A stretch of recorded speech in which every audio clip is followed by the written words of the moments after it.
Tonight on Wolf Blitzer Reports, the war room. The enemy struck first, a sudden and devastating blow. 6 months later, the U.S. is caught up in an all-out war against terrorism. We have the opportunity to tear terrorism out by the roots. While that may take years of struggle and sacrifice, how's the war going so far? We'll go live to the front lines in Afghanistan, and we'll hear from those fighting the war in their own words. They had us pinned in at all four sides, just dropping round after round. And one would hit right after the other. We'll look at the military and intelligence successes and setbacks. And I'll speak live with former NATO Supreme Commander, retired General George Jalwan, and former CIA Director James Woolsey as we go into the war room.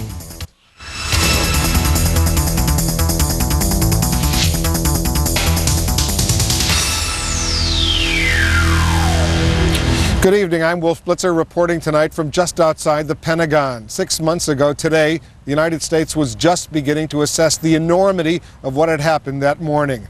By this hour, it was clear President Bush would eventually respond militarily. That began on October 7th and has continued ever since. By all accounts, this war against terrorism will continue for months and perhaps even years. Tonight, here in the CNN War Room, we'll look at the successes and the setbacks of the war 6 months after it was declared, and we'll examine what lies ahead.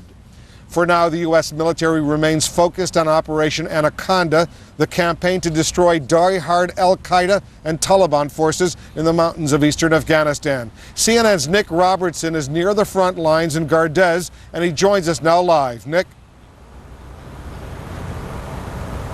Wolf, throughout the night we've been able to hear low-flying drone reconnaissance aircraft patrolling the area. From what we've seen close to the front line, they appear to patrol a large flat plain that if the al-Qaeda and Taliban elements were able to get out of the mountainous area, they could cross that plain and dissolve back into the Afghan community. So the reconnaissance aircraft appearing to be one of the walls that stops the al-Qaeda and Taliban forces escaping.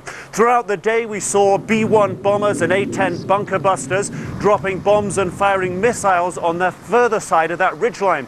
That ridgeline runs right along the front line of Operation Anaconda. It is a few miles from a U.S. Special Forces base, and there are targets that appear to be targeted from what we could see appear to be around the Shari-Kot village, the focus of Operation Anaconda, where most of the Taliban and al-Qaeda are believed to be hiding. And through the day as well, we saw about 300 to 400 Afghan reinforcements moving towards the front lines. They were coming on trucks, on small light pickup vehicles, lightly armed. They also took with them several tanks and several armored artillery pieces, also some multi-barreled rocket launchers.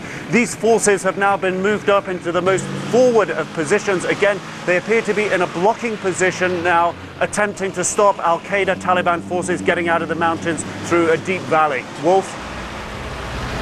Nick, based on the conversations you've had with Afghan fighters over there and American forces, what is their assessment how this war 6 months into it is going? I think the average Afghan wolf, if an Afghan can be described that way, somebody trying to lead a simple rural or city life, not a fighter, had hoped in the early stages of the international involvement in Afghanistan for a larger international force to disarm the warlords of Afghanistan. That hasn't happened. The trends that are emerging are that different fiefdoms are being set up around the country. However, those fiefdoms now do say that they will support the new interim central government in Afghanistan. However, it's a patchwork across Afghanistan, and while most Afghans saw the international involvement and the events subsequent to September the 11th as an opportunity to bring stability to the country, there is a level of stability returning, but there also is a level of fiefdomship and warlordism and a setup within the country that is still not backed up by a strong national army, and that still leaves people here wondering if real peace will be restored to them as they had hoped it might. Wolf? Nick Robertson in Gardez in Afghanistan, thanks for that report. And the war against terrorism has already led to some significant victories, but U.S. forces have also run into some trouble and tragedy. Our national security correspondent David Ensor has a progress report. It was only last week that the U.S. first put substantial ground forces in harm's way and quickly took heavy casualties, including 8 dead. In a battle to eliminate a mountain stronghold, U.S. intelligence had underestimated the number of men and arms the enemy had. The picture intel painted was just a little bit different than the actual events happening on the ground by numbers of Al-Qaeda and the type of positions they had set up and so forth. Still, the nation showed that it is ready to pay for victory, not just with money for smart weapons, but in blood. The president showed he is ready too. I will not relent in this struggle for the freedom and security of my country and the civilized world. For most of the 6 months since 9/11, though, the U.S. has relied on Afghan allies, first cultivated by the CIA. Special operations units on the ground have helped find targets for aerial bombardment using precision-guided weapons. The strategy gets good reviews. I think it's been a remarkably successful campaign from a military standpoint. But the war on terrorism is only just starting. U.S. forces are moving in to help against terrorists in far-flung places like the Philippines, Georgia, Yemen. Officials get a little testy when asked about why they can't find Al-Qaeda's famous leader. You still don't have a clue where Osama bin Laden is? I didn't say that. You do have a clue? No, I didn't say that either. We're looking for him. We're ultimately going to find him. Wherever he is not happy. It will take more than brave soldiers and smart weapons to win the war on terrorism. The U.S. must be ready, analysts say, to spend time and money winning the hearts and minds of disaffected young people in Islamic countries. We also need to work diplomatically, politically, economically, and as I say, socially, to alleviate the conditions that allow terrorists to grow and be supported. We know we can't win this war just by killing people. You never can. The military campaign in Afghanistan gets all the attention because it is visible. But most analysts say the long-term law enforcement and intelligence war is what will decide whether terrorism will be defeated. To beat Al-Qaeda will take patience and generosity in the form of aid and investment in the Muslim world, not just bombs and bullets. David Ensor, CNN, Washington.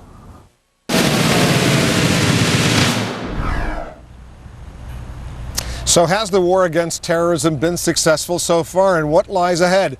Joining me here in the CNN War Room, retired General George Jalwan. He's the former Supreme Allied Commander of NATO, and James Woolsey, the former Director of the Central Intelligence Agency. Remember, you can email your War Room questions to us. Go to my webpage, cnn.com/wolf. That's where you can also read my daily online column. And let me begin, General, with you. First of all, what's been the biggest surprise this 6-month war to you so far, if there's been a surprise? Well, I think both pleasingly surprising to me has been how rapidly we've been able to move our forces to get in position, and within a little over 3 weeks from the time the sneak attack came here on the Pentagon and the World Trade Center, we were responding. And quickly we developed a global strategy to take Al-Qaeda on in several different countries. And to me, that's been a very good sign, a very positive outcome of this campaign. Have you been surprised by anything, Director? I'd have to say the thing I'm most surprised by is President Putin. His quick... The Russian president. Yes, his quick call to President Bush, his acquiescence over his own national security people in our moving into Central Asia, his acquiescence to the ABM treaty being stepped out of by the United States, and most recently, his acquiescence to our moving into Georgia. I think he's done a lot to change the face of American-Russian relations, and I didn't expect it. A lot of people say the biggest failure, General, has been the failure to find Osama bin Laden. I hope we would not focus on one individual. I know that's easy to say. I think we're doing it right. We're trying to eliminate the hardcore soldiers that are still in Afghanistan. In time, we will find Osama bin Laden. I could just relate in Colombia going after Escobar. It took over a year and a half. So we brought that narco-terrorist to justice, and that was done by the Colombian police. So I think our intelligence needs to work, but we should not gauge success here by whether we can Osama bin Laden. So what's your biggest disappointment? Biggest disappointment is to me, it's going to be on the next phase. In preparing for this next phase, we seem to want to distance ourselves with the international security force going in there. As your reporter rightly briefed, that is a critical part of this. We've got to make sure we do it right. We have not done it right in Bosnia and the Balkans, and we need to do it right in Afghanistan. What's your biggest disappointment, Director? Well, although our NATO allies invoked Article 5 of the NATO Charter and they supported us verbally. First time ever. Yes, first time ever. I've been disappointed in the reaction, particularly of the French and German foreign ministers and Mr. Patton, essentially foreign minister of the EU, and the fact that only the British really have had forces that they were able to use with us on the ground. Now, the Allies have navies there, and a few Allied troops have been fighting in this recent, and some have been killed. A few Canadians too, right? Yes, and we're grateful for what they have been able to do.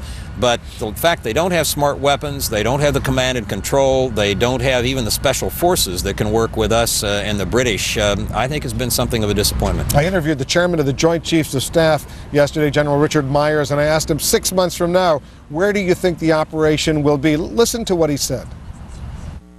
6 months from now, I mean, you could envision, and nobody can know for certain, but you could envision that our major effort in Afghanistan might be over, that we would probably be in the middle of helping train an Afghan National Army. Where do you believe 6 months from now, General, the U.S. military will be? I think we'll be in several different countries trying to continue to take the fight to the enemy. Why I say that's important, so we can get our act together here at home on the Homeland Security front.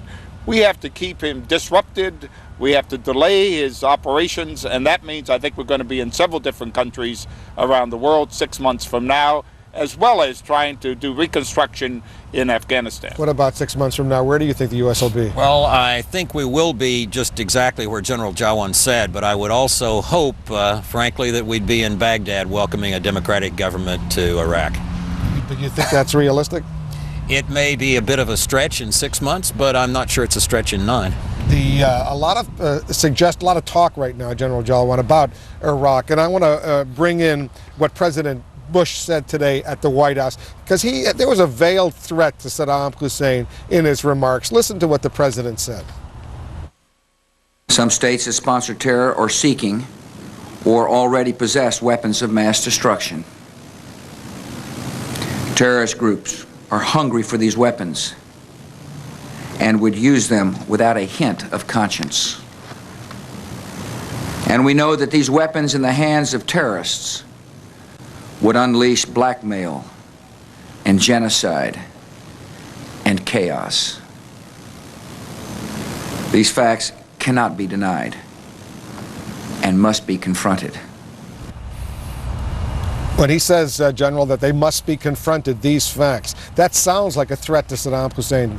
I think it's very important we threaten him. I think it's very important we keep him off guard and make it very clear what our intentions are. To take a leap into when we're going to commit the force that may be necessary, I'm not sure that we're ready to do that at the moment. 6 months, 9 months, a year from now. But it's very important to focus on this clear threat to not only Afghanistan, but to that entire region. You know, the whole issue of Iraq, Tony Blair, the British Prime Minister today, seemed to side with the U.S., but as you point out, a lot of other European leaders are not. Listen to what Tony Blair, the British Prime Minister, said. Let's be under no doubt whatever. Saddam Hussein has acquired weapons of mass destruction over a long period of time. He's the only leader in the world that's actually used chemical weapons against his own people.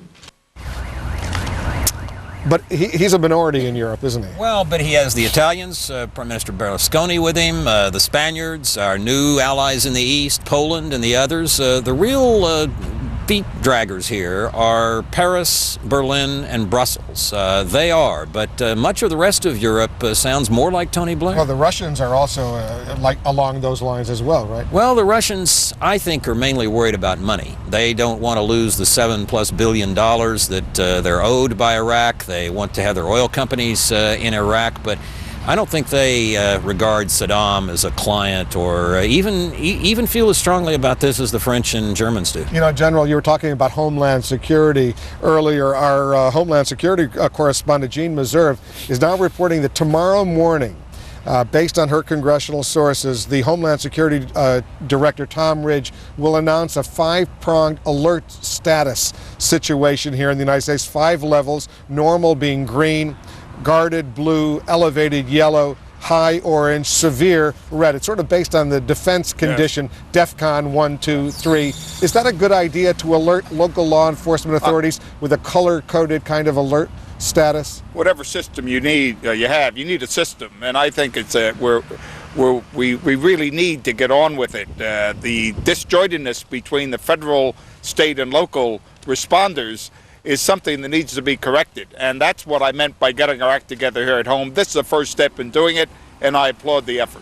What do you think about this? I agree. I think it sounds reasonable to have some gradation. You're not always going to guess it right, but at least people have some kind of feel for how intensely you think these threats may be developing. I think it's a good development. And you have to come up with specific definitions for each level. Sure. And part of the problem is intelligence often doesn't give you, very rarely gives you time and place and specifics of a threat. It may give you the time but not the place, or the specifics but neither the time nor the place. And this lets you at least take account of that sort of uncertainty. But make no mistake about it, we have, if I can call it a failure, the idea of coordination here at home with intelligence sharing, with who responds, that really is broken and needs to be fixed. And the sooner we get on with that, the better off our people and our nation are going to be. I think Ridge is moving in that direction, and I applaud the effort, but it's going to take a concerted effort by all Americans to understand that this is absolutely necessary. Before September 11th, terrorism was an operation other than war. Now it is war, and I think we have to understand that. General John Wan, Director Woolsey, thanks for joining us on this 6-month mark. Appreciate it very much. Thank you. And remember, I'd like to hear from you as well. Please go to my webpage at cnn.com/Wolf. Click on the designation for comments. I'll read them, as will my producers. And this note, I'll return at the top of the hour at 8 p.m. Eastern for a Live from the Pentagon program. You'll meet a man who thought he worked in the safest place in the world. He was the only survivor in his office at the Pentagon, right behind me. And when we come back, in their own words, U.S. troops talk about the war they're fighting in Afghanistan. And as we go to break, we leave you with a view of New York City and Ground Zero.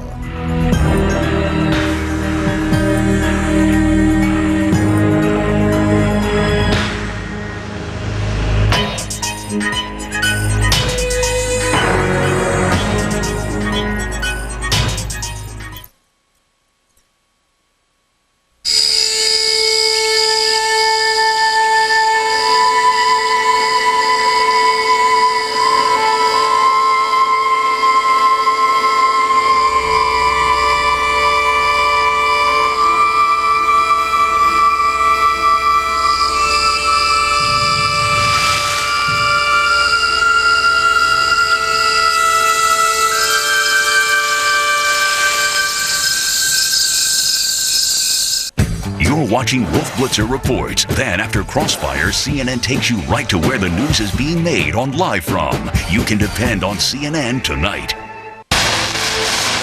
The spark of inspiration. The glow of desire. Discover a passion unmatched, where music, romance, and spectacle combine in a single blaze of glory. The Phantom of the Opera, now at the Orange County Performing Arts Center through August 24th. Tickets at the center's box office or call 714-740-7878.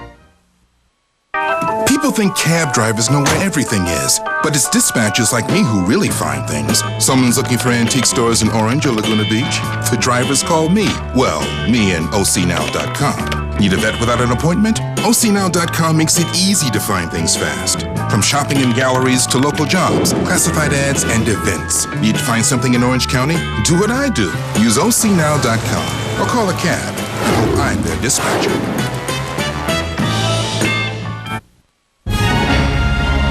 This is CNN.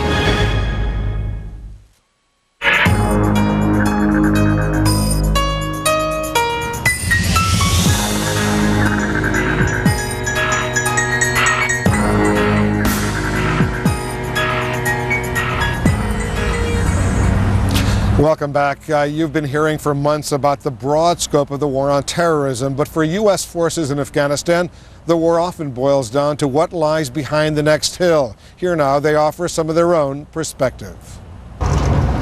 We've been called on to fight the war on terrorism. You are part of that fight. You need to be proud of yourself. You're representing your country.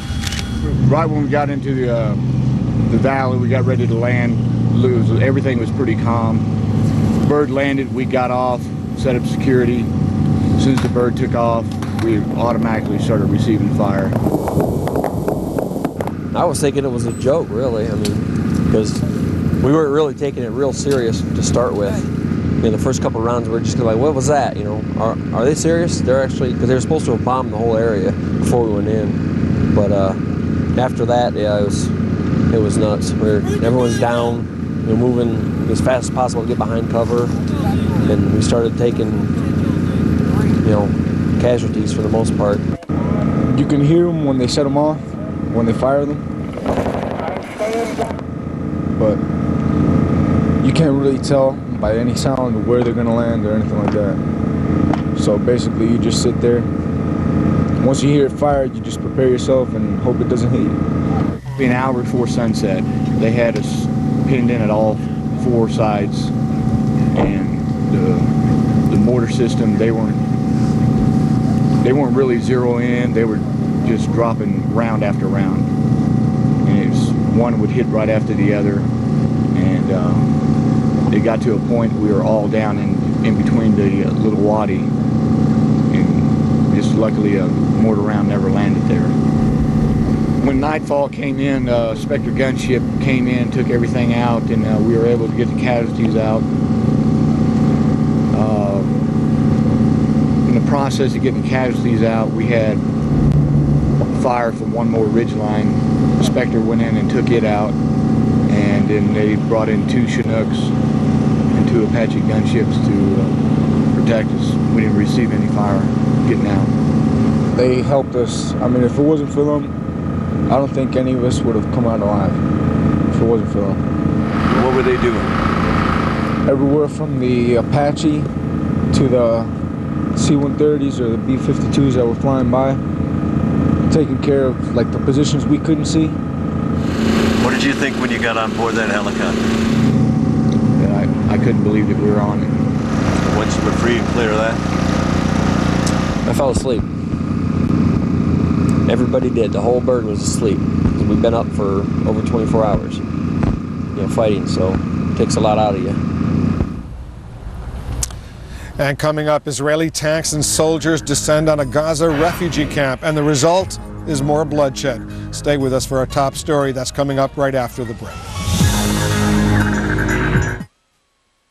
Wolf Blitzer Reports is brought to you by Genuity, managed internet services to keep your network secure. Great. Another network problem. Someone left the firewall door open again. Wasn't me. Access? I'm access, not security. I thought security is everyone's problem. Excuse me. Legacy. You're not the boss of me. Okay, good. Hold on. Who are you guys? We're vendors. That's good. Want a more secure network? At Genuity, we manage and monitor every inch of your network. Genuity. America Online makes it easy to do more. Like at AOL Keyword eBay, where you can get the hottest new things. You can buy brand new golf clubs to cruise the links in style. Buy a brand new handbag that holds everything. Or the latest PC to connect you to the world. Get great deals on millions of new items. You can bid or save time and buy it now. Get brand new anything you want, anytime you want. At eBay on America Online. So easy to use, no wonder it's #1. Call 1-800-4ONLINE. He had a heart attack. He gets the care he needs. He recovers and goes back to work. Or he had a heart attack. The medical bills pile up. He goes bankrupt. When you're uninsured, life turns out differently. 39 million Americans without health insurance. 8 out of 10 are in working families. Now organizations are coming together, seeking solutions that get more Americans insured. CoveringTheUninsured.org. Log on, learn more. Let's get America covered. Hello, Moto.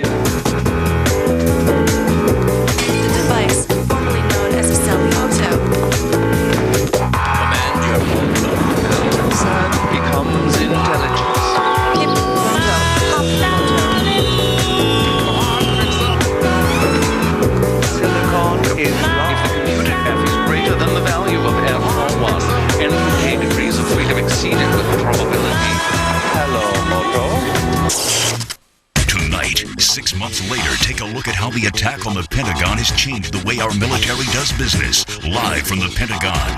Then investigating the attacks, what we've learned so far and what lies ahead on The Point, tonight on CNN. 6 months later, a day of remembrance and reassessment. Despite all the new security measures, are we really any safer than we were before 9/11? We'll ask New York Police Commissioner Ray Kelly. And why should the government compensate the victims of 9/11 and not the victims of Oklahoma City? That's our second debate. Plus a special top of the week news alert.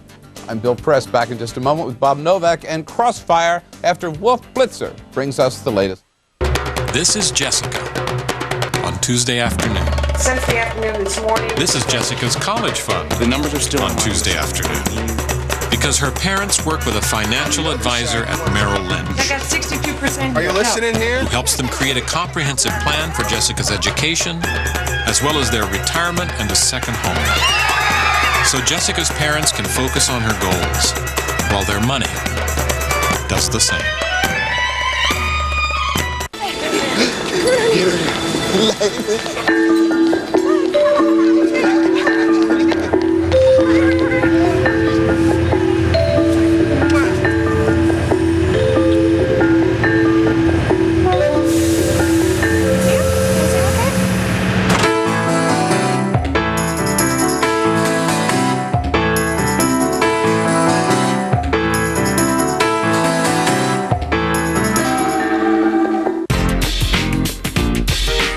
It's all about efficiency. It's your thing. Do what you want to do. We're going to the fair. I can't tell you who to sock you to. It's my other set of wheels. Gets me to class. I'm going to see my boyfriend. We went to the fair, all right. It's your thing. Public transportation, wherever life takes you. America Online is all I need. All of my friends and family are on AOL. Very easy to use. You've got mail. I love instant messages. AOL is really quick. They have all the latest music. I love AOL. America Online, so easy to use, no wonder it's #1. Philosophy 101? Not today. Grad school? Later. Taking the bar? Maybe someday. The AIM College Savings Plan lets you invest up to $250,000 tax deferred. So when they are thinking about college, you won't have to. See your financial advisor. Your goals, our discipline. AIM. Tonight, 6 months later, take a look at how the attack on the Pentagon has changed the way our military does business. Live from the Pentagon. Then investigating the attacks, what we've learned so far and what lies ahead on The Point, tonight on CNN.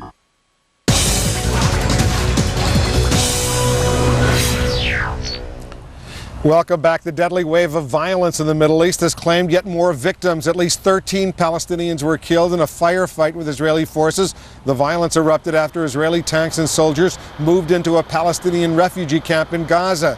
At the same time, now you're seeing live pictures of Israeli tanks that have entered the West Bank city of Ramallah. According to one source, the tanks were moving in the direction of the El Amari refugee camp. We'll continue to follow both of these military assaults in the coming hours, but that's all the time we have tonight. Please join me again tomorrow, twice at both 5 and 7 p.m. Eastern. I'll be back at the top of the hour in 30 minutes with Live from the Pentagon. Until then, thanks very much for watching. I'm Wolf Blitzer at the Pentagon. Crossfire begins right now.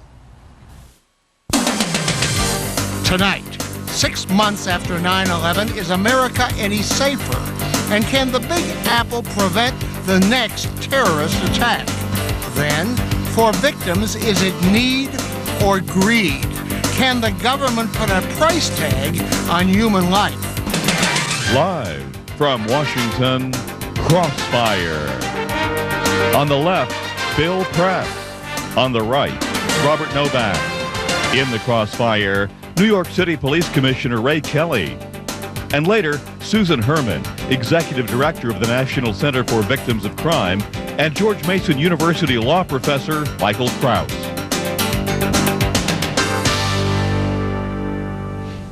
Good evening. Welcome to Crossfire. Today marked the passage of 6 months since the terrorist attack on America.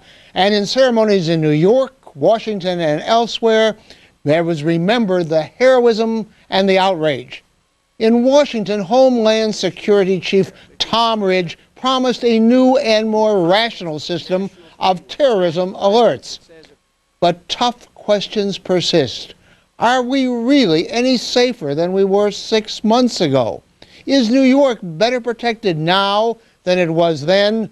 Or have Americans just been given a lot of soft soap? We're asking Raymond W. Kelly, newly installed in his second hitch as police commissioner of the city of New York. Often referred to as a cop's cop, Ray Kelly served 31 years on the city's police force, first becoming commissioner in 1992.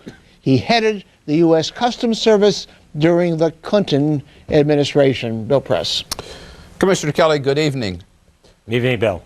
And I want to tell you, as we begin our conversation this evening, we're going to show from time to time here during our Crossfire tonight the live pictures from New York that show those towers of light, that fantastic new memorial representing the World Trade Center towers that were lit for the first time tonight. So, Commissioner, let me ask you, since 9/11, you know, we've been told we're all alert, we're all on guard, we're all working together to prevent against future terrorist attacks. But we've also learned that last October the FBI got some information that there was going to be a nuclear attack on the city of New York last October. They didn't tell you about it, did they, Commissioner? Well, I wasn't in office then, but I think we're doing a much better job of communicating now. I think we are safer. Of course, there's no guarantees. I think the national intelligence gathering entities are doing a much better job, particularly resulting from our operations in Afghanistan. We are working more closely with the federal authorities, no question about it. We're communicating on a daily basis. We're training our officers to do a better job of responding to another terrorist attack if, God forbid, one happens. Well, yes. I don't know how you can say that, Commissioner. I mean, there was this, if you weren't in office then, but there was this, they said, the FBI again, they say there's a nuclear attack planned in the city of New York. They didn't notify the New York Police Department, did not notify the governor, did not notify the mayor, did not notify the state police, did not notify the U.S. senators, so nothing has changed. They're still not communicating. No, well, they are communicating. I think there actually was some confusion about that event. Again, I'm hearing conflicting stories. They didn't tell anybody, Commissioner. All the people from New York have said, even Mayor Rudy Giuliani said, he should have been told. Governor Pataki said he should have been told. Well, let's accept that. I think it's changed, and clearly we're communicating now on a much better basis. And I've met with Director Mueller. I've met with the new FBI Assistant Director who's taking over in New York. We have an excellent relationship. We have a strengthened Joint Terrorist Task Force, which is made up of FBI agents and New York City detectives. It now reports essentially directly to me through a retired Marine Corps Lieutenant General Frank Labuti that we brought on board to address our counterterrorism issue. So let's assume your position is correct, that there was a lack of communication in October. It's much better today.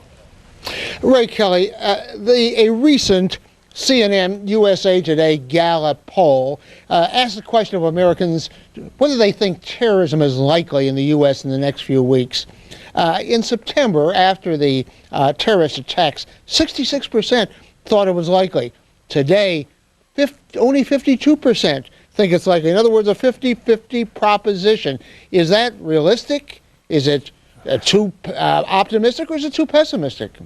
Well, to the extent that shows people starting to forget about September 11th, which I can understand may happen in some quarters of the country away from New York, I think it shows cause for concern.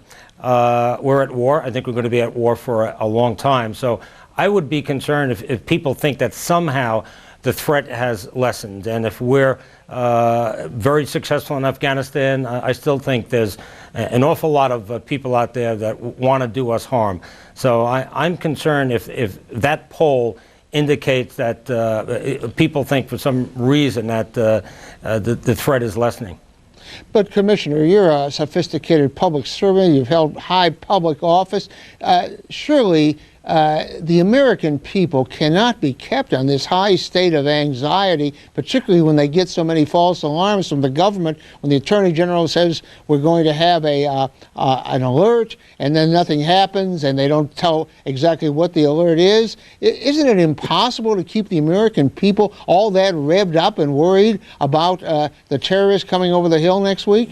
Well, I think we have to do a better job of handling these alerts, and Governor Ridge, I think, is in the process of doing that. We need some sort of qualitative assessment on these risks, these risk alerts. We simply just can't put them out there, and that's I think the announcement that's going to be made officially tomorrow by Governor Ridge and the President. But you're right. I mean, it is, again, another cause for concern. We can't simply say, be on the alert at a high state of readiness without any more specific information than we've been given. Well, Commissioner, I want to ask you about that system because Governor Ridge actually has been talking about it for some time, and it's going to be, as we understand, officially announced tomorrow. There'll be 5 different levels. You start at the lowest, green, then go up to blue, then to yellow, then to orange, and then to red. Governor Ridge spoke to the National League of Cities today, and here's how he explained what that means. Let's listen to him, please. Governor Ridge. Credible information we will share, but it can be shared in the context of a national framework, national language that says if we, based on information, that if based on our information, this is the level of threat, then you should be prepared in a corresponding way to respond to that level. Now, I'm not really sure what he says there, but can you tell me and the American people how we should react differently between a blue alert and an orange alert? Well, we're going to have to work on that ourselves. That is local government. We're going to have to get, I guess, a clearer definition from the governor and his announcement tomorrow. But then we're going to have to develop a plan where we respond. One of the issues with local law enforcement is we have limited resources, so we have to know when and where and what the credibility of the threat is before we use these limited resources. We need more specific information. Hopefully the system will give us that, but we're going to have to make an assessment ourselves. Let's see what tomorrow's announcement brings. Right, Kelly. The New York cops and the FBI have been fighting with each other for ages, you know that. And you people claim you don't get the information from Washington. You say things that have improved, but my sources say they've got a long way to go when you're really going to get a good, steady flow of information from Washington. Do you agree with that? No, I think we are getting good information now. I think it will improve. Again, I've talked to Director Mueller. I think the real issue is getting information in the first place. I think our intelligence gathering community has to do a more effective job of providing that information. I believe that the FBI and the Justice Department are certainly now willing to share that information. We have to work on the channels. We have to streamline it a little bit, but the real challenge is getting that information in the first place. All right. Commissioner Kelly, thank you so much for joining us. Good luck keeping the people of New York safe in your new job, and your second turn at this job. And next up, we're going to follow the money. Should the government be in the business of compensating victims of terrorism? And if so, why New York City and not Oklahoma City?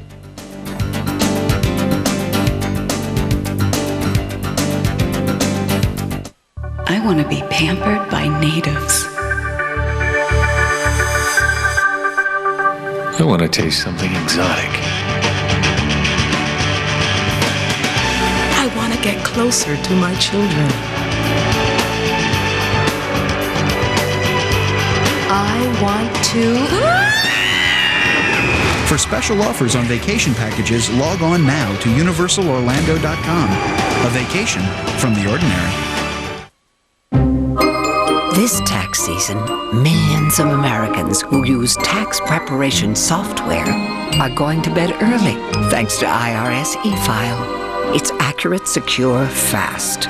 Just sign electronically and hit the send button. And what do we get?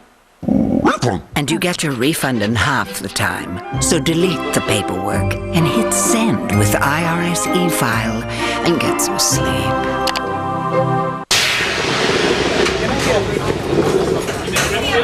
Okay, let's do one-year predictions. You first. I predict you'll be on the menu. Ooh, zinger. You got me. Come on. Dow, 5,000. NASDAQ, 800. Interesting. Wrong, but interesting. Get this. Dow, 25,000. NASDAQ, 8,000. Give or take a grand. Or 10. You know the difference between you and me? Yeah, common sense. No, you're a pessimist. Nobody likes a pessimist. Nobody likes a talking steak either. No matter which way you think the market will go, Ameritrade can give you an edge. With a fast trading site and a 10-second guarantee. Qualified market trades that take longer than 10 seconds to execute are commission-free. Limitations apply. Open a cash account with $1,000 and get 25 internet equity trades commission-free. Go to Ameritrade.com. Hey, aren't you going to leave a tip? Tipping is for cows. She endured rape, murder, depression, and more. In a very rare interview, hear legendary singer Connie Francis tell her amazing story of tragedy and survival. Tonight, 9 Eastern on Larry King Live.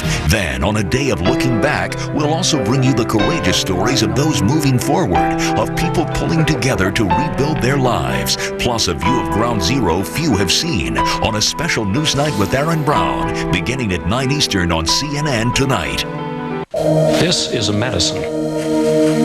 These are the cells in your body. Take most medicines and they scatter throughout your body to every cell. But right now, America's pharmaceutical company researchers are creating new smart medicines. They can ignore healthy cells and go straight to the disease to fight illnesses like leukemia, arthritis, and heart disease. Soon, there will be a lot more of these smart medicines. You can bank on it.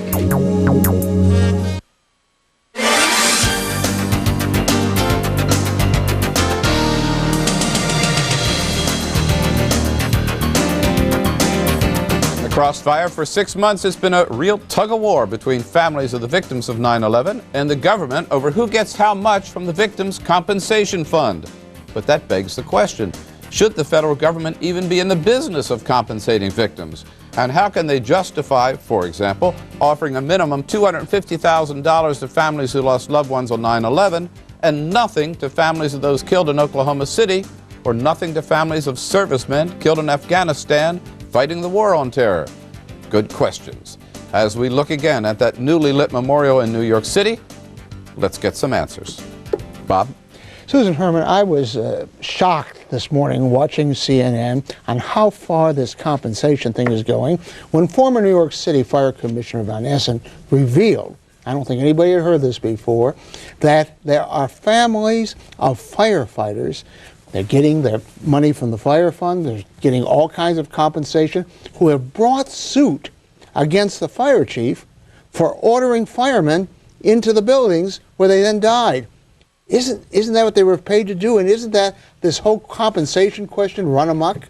You know, I have to say I'm not familiar with that lawsuit, but I think this compensation debate that we're hearing in this country has gotten a little bit confused about why the public may be angry and why victims may be angry. There are different reasons why people feel that the compensation that victims are getting is appropriate, and it has to be seen in the context of how this fund was created. This fund was created as part of an airline bailout. Victims who access this fund, the particular September 11th compensation fund, are asked to give up their right to sue, which is really something we have hardly ever done in the history of this country when we offer victims a government benefit. We hardly have ever said, you have to give up your right to sue to access a government benefit. And for those who are suing, they've capped the liability of the airlines and many other parties. But with all due respect, Ms. Herman, that I don't know whether that was a lawyer's answer or a bureaucrat's answer, or maybe it was a bureaucratic lawyer's answer. But isn't this just a question of a kind of a malady of people who they've lost their lives, but going and demanding more? Bill even mentioned, says the families of servicemen in Afghanistan, should they get compensation? These guys signed up to be soldiers. I mean, soldiers die in wars. I can't understand what's going on. Well, you know, if you look at the victims of September 11th, there are many individuals. And you look at victims of crime generally, and you look at what we do as a country for victims of crime generally, it's really very little. And as a country, as communities, as families, as a country as a whole, we pay an enormous price for not helping victims of crime rebuild their lives.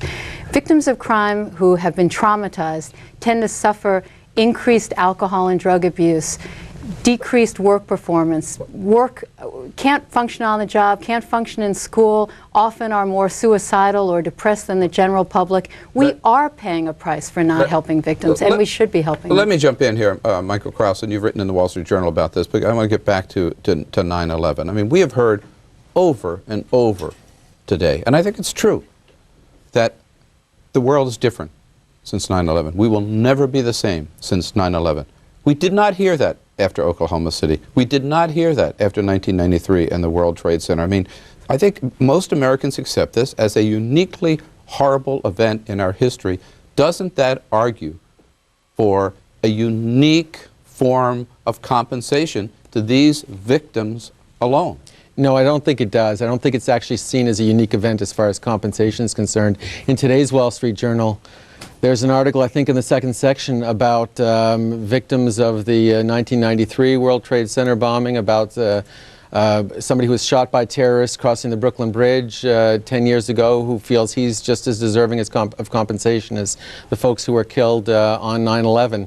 As far as compensation is concerned, it seems to me that there are two types of compensation that a free country provides. One is through insurance, through contracts that you can purchase. The other is through tort law, and it's the bad guy who pays, not the government who pays. So my understanding, your position is zero compensation from the government for the victims of 9/11, correct? Unless the government's proven to be at fault. Well, that's my point. I mean, when you look at this, these terrorists were in this country legally, government agencies let them in, got on the planes legally, government agencies let them on the planes. They were on the FBI wanted list, the FBI didn't nab them. So see, there is, it seems, the argument could be made, some negligence on the part of government, therefore some responsibilities to compensate. Correct? You've got to distinguish between policy and the execution of policy. I'm talking about execution. Well, part of this was policy. Some of these people were in the country. Maybe there weren't enough border guards. Maybe there wasn't enough checking at the visa station. That's policy, and that's covered by sovereign immunity. If an agent was negligent, yes, there should be payment through tort. But when there's payment through tort, you don't deduct the pension plans. You don't deduct the life insurance. That's what they're doing now. Their plan's a mishmash. It makes no sense, philosophically at all. I want to, speaking of philosophy, Susan Herman, I want to read to you, and we're going to put it up on the screen, something that Governor Frank Keating of Oklahoma got a lot of credit for the way he handled the Oklahoma City bombing, something he said the other day. He said, quote, "It seems unreal that an arm of the federal government would unwittingly embrace the anti-American sentiment of placing price tags on life," unquote. Isn't that what you're doing? It has absolutely nothing to do with placing a price tag on human life. This compensation fund is about reimbursing victims for specific financial losses. It has nothing to do with valuing a human life. There are economic losses, and they're delineated, and there are non-economic losses, and they're delineated. It has nothing to do with saying what is a whole life worth. Nobody is using that language. No victim is saying, this is what my husband or my wife was worth. They're talking about reimbursement for specific things that they are outlined in this fund and in any other compensation fund that we have. But isn't it true that you want every victim of crime so compensated? If one of us were to go out in this very tough neighborhood around the CNN studios and get murdered, you want somehow or another the government to pay? I mean, that's tough luck, but you know life is unfair, as John F. Kennedy said. Right now, we have a state compensation funds all over the country. All 50 states have victim compensation fund. The average award for a homicide survivor right now is less than $4,000. Is that really what we want when we've seen how they suffer? I don't think so. Michael, we're almost out of time. Just a quick question here. Isn't what happened here? There's some 3,000 victims. There'll be probably 6,000 and some lawsuits out of this if we didn't do something like this. I mean, what the federal government has said, we want to do away with all these lawsuits against the New York City Police Department or airport security or whatever. Therefore, we're going to compensate in return for no lawsuits. It's a pragmatic approach to a problem. Eliminate? No, wrong. Eliminating frivolous lawsuits, fine, let's do it. There's no reason to add compensation that's not due from the government. Compensation is due from other parties, the bad guys, private insurance companies. There were $2 billion, over $2 billion given by Americans through the goodness of their hearts. There's lots of ways to give other than taking money from taxpayers. I'm afraid it has to be the last word. Michael Krause, thank you. Susan Herman, thank you. Thank you. Next, Crossfire News Alert. The fascinating news beneath the news.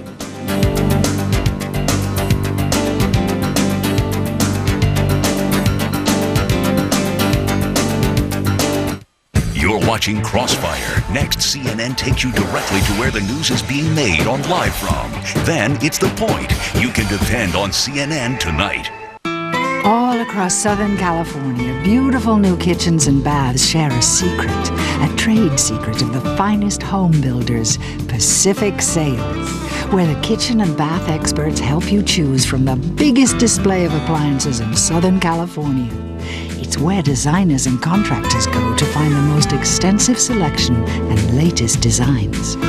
Visit Pacific Sales Kitchen and Bath Centers, the world's best appliances at the lowest prices.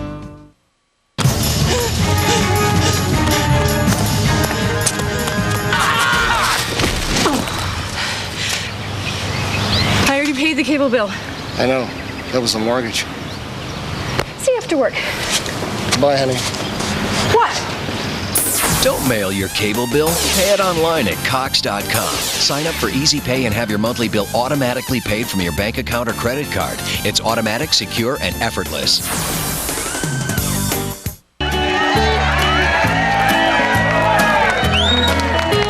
There's one thing for certain, I'll love you till I die. And if you're ever hurting, I'll run right to your side. Around here, things aren't always what you'd expect. Like the Mercedes-Benz E-Class. It costs a lot less than you'd think.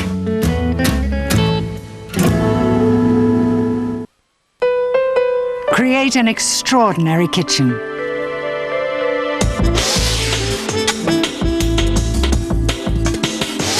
Discover Viking at Pacific Sales. Viking and Pacific Sales. Let your imagination run wild. Pacific Sales Kitchen and Bath Centers throughout Southern California. This is CNN. I'm Wolf Blitzer reporting from just outside the Pentagon. Lieutenant Kevin Schaefer worked just behind me in the Navy's command center. 6 months ago, he was the only person in his office to survive the attack. His story and others coming up at the top of the hour on Live from the Pentagon. America Online makes it easy to do more. Like at AOL Keyword eBay, where you can get the hottest new things. You can buy brand new golf clubs to cruise the links in style. Buy a brand new handbag that holds everything. Or the latest PC to connect you to the world. Get great deals on millions of new items. You can bid or save time and buy it now. Get brand new anything you want, anytime you want. At eBay on America Online. So easy to use, no wonder it's #1. Call 1-800-4ONLINE. Hello, Moto. The device, formerly known as a cell photo. Command your phone. Sound becomes intelligence. Hip photo. Pop photo. Silicon is if the computed F is greater than the value of F or 1, and K degrees of freedom exceeded with probability. Hello, Moto. Hey, Dad, my tuition's due. How much do you need? About $8,500. What if getting money from your home equity was this painless? Well, thanks to Ditech.com, it may be. Just log on or call 1-800-71-FIXED now. Our whole application process is fast and easy. Hey, Mom, we need another roll. We'll arrange an appraiser, notary, and even deliver to your door. Ditech.com, your mortgage solution delivered. I love you, I love you, I love you, I love you, I love you, I love you, I love you. If you're working to support yourself and have one or more children living with you, You may qualify for the Earned Income Tax Credit. Think of it as a reward for doing one of life's most loving jobs. Visit our website or ask your tax preparer if you qualify. The EITC, you've earned it, so why not claim it? A message from the Internal Revenue Service, working to put service first. I want to be pampered by natives. I want to taste something exotic. I want to get closer to my children.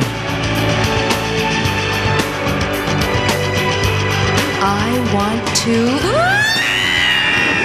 For special offers on vacation packages, log on now to universalorlando.com.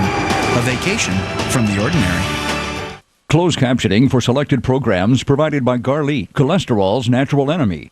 Cholesterol concerns me, so this got my attention. Garlic has been clinically shown to help maintain normal cholesterol, and Garlic is a world leader in garlic potency. Garlic, cholesterol's natural enemy.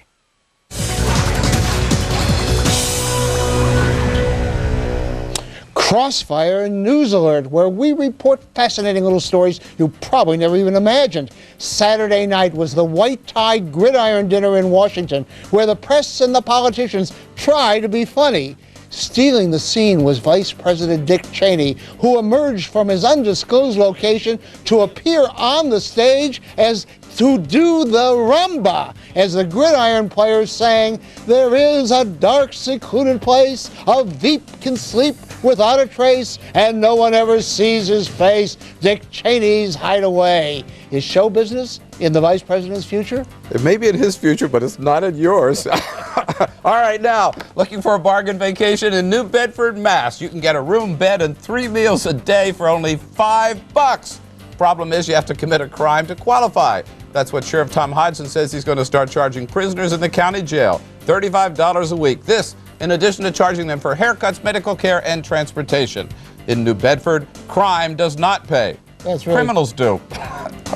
That's really tough for a bleeding heart. I know, $5? Whoa. And this vital, gripping news you probably haven't heard until now.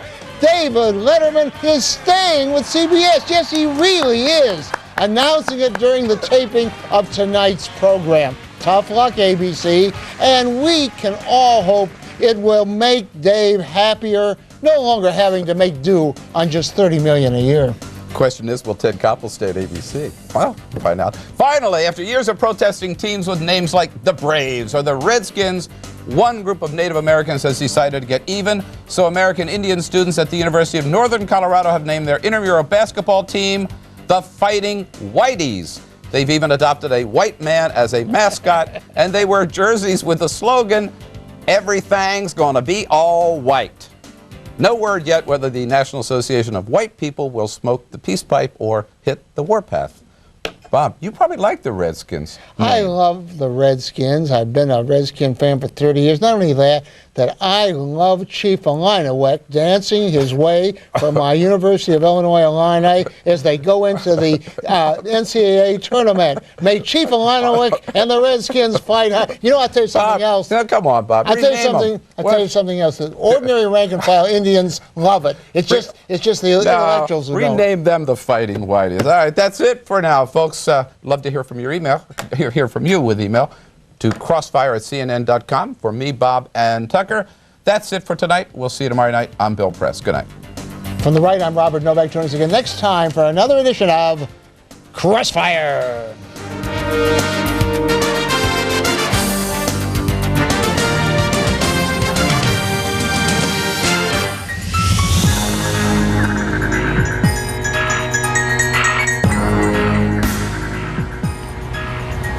I'm Wolf Blitzer reporting from just outside the Pentagon, where 6 months after the September 11th attacks, there's no let-up in the pace of reconstruction. And for the U.S. military, it appears there's no let-up in the mission against terrorism. That's our focus tonight on Live from the Pentagon. Target Pentagon. Even as we were watching what was unfolding up in New York City, never thought that we were in any kind of danger, any kind of risk. Lieutenant Kevin Schaefer was the only person in his office space to survive the attack. There were people in front of me, behind me, to the left of me, to the right of me, and they didn't make it. From the ashes, hope springs. With the coming of spring, the Pentagon building is rising. 6 months after the attack, a rising phoenix at the Pentagon. The job is basically the same. The feeling is what's different. They destroy something, but we're gonna come back again. For America's military, a changed world and a new mission. Every nation should know that for America, the war on terror is not just a policy. It's a pledge.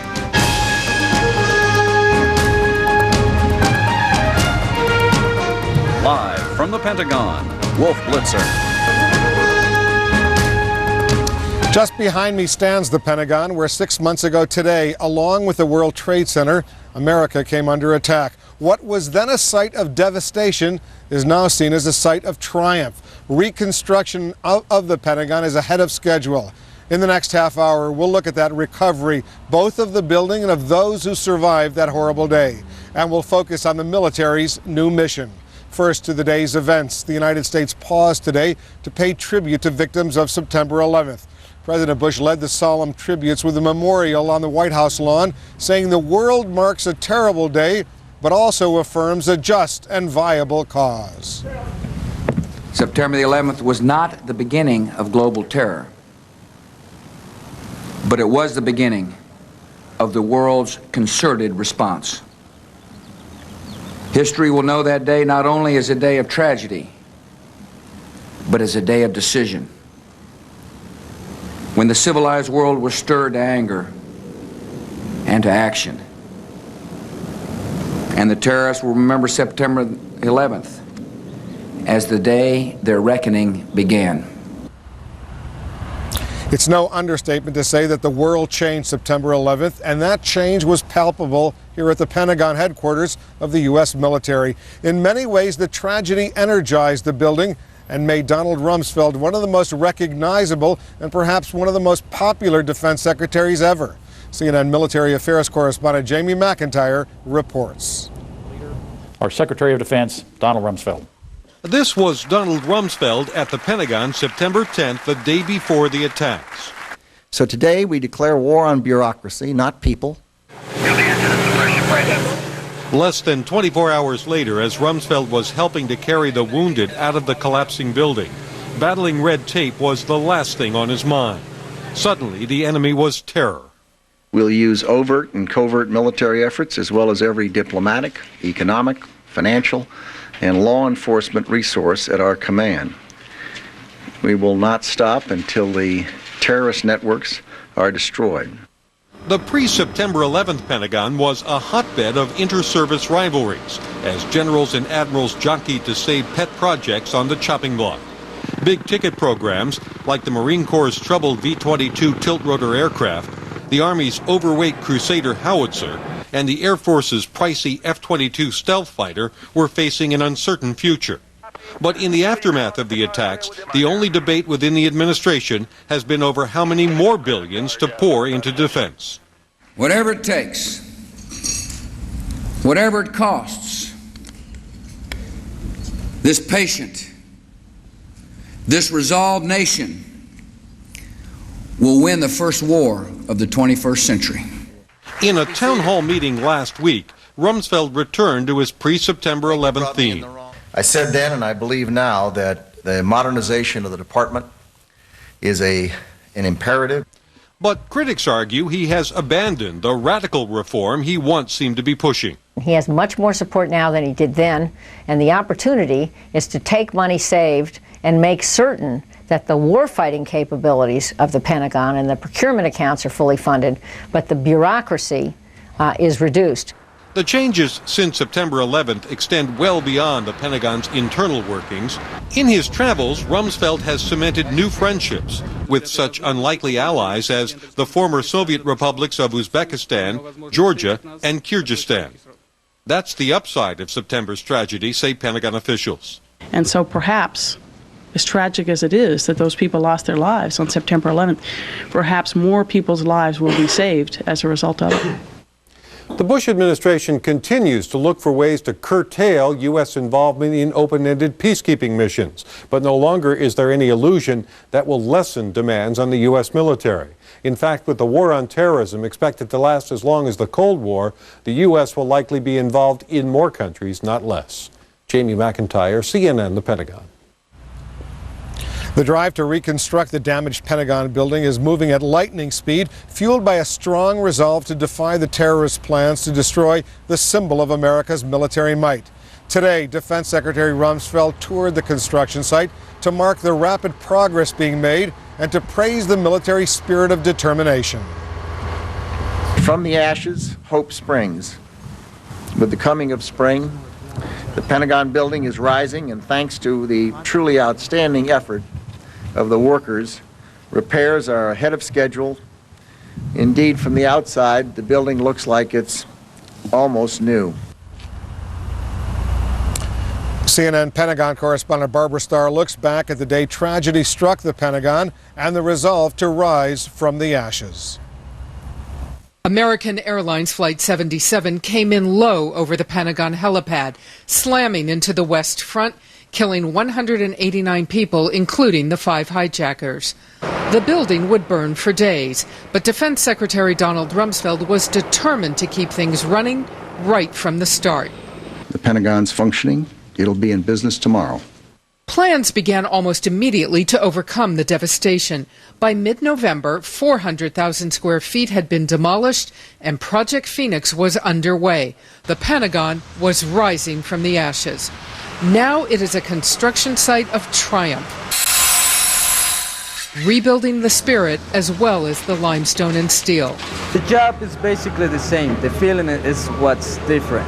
They destroy something, but we're going to come back again. Lee Evey is in charge of the $700 million project. When we went to them at Christmas and New Year's, and we said we want to give you 2 days off each of those days, 2 days at Christmas, 2 days at New Year's, and the workers came back and said, no, we don't want to take any time off. We want to work straight through. A clock now marks the countdown to the one-year anniversary. The motto, let's roll, the workers' testament to the heroism of the hijacked passengers. For the military personnel inside the Pentagon, the last 6 months have seen them deal with the challenge of the war while remembering their comrades. Everyone inside the Navy Operations Center was killed. It is only in the last few weeks it is back up and fully running, manned by friends of those who did not make it out that day. Captain Robert Bauer replaced his friend, who was director of the Operations Center on September 11th. It gives me some consolation in the thought that I am his successor, maybe an imperfect successor to the job that he was doing, but at least in my own mind, I feel like my sense of purpose here is vindication. 6 months from now, on September 11th, the exterior of the Pentagon is expected to be finished. For the construction workers and the military, a huge milestone on the road from tragedy to triumph. Barbara Starr, CNN, The Pentagon. The task of repairing the Pentagon building is mammoth, but it's easier than repairing the lives of survivors deeply scarred by the September 11th attacks. CNN medical correspondent Rhea Blakey has the story of one man who barely escaped the attack with his life and is now enduring a personal struggle to recover. Lieutenant Kevin Schaefer was standing in the Naval Command Center when Flight 77 crashed into the Pentagon. I thought that was the safest place in the world. He was the only person in his office space to survive. Even as we were watching what was unfolding up in New York City, never thought that we were in any kind of danger, any kind of risk. Associated Press is reporting that it was a plane that crashed at the Pentagon. Within seconds, his illusion shattered. There were people in front of me, behind me, to the left of me, to the right of me, and they didn't make it.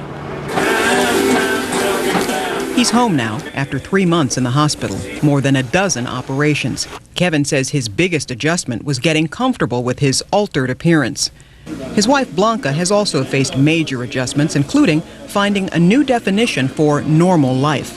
When we got home, trying to get back to that normal life that we had before, that was the really difficult part.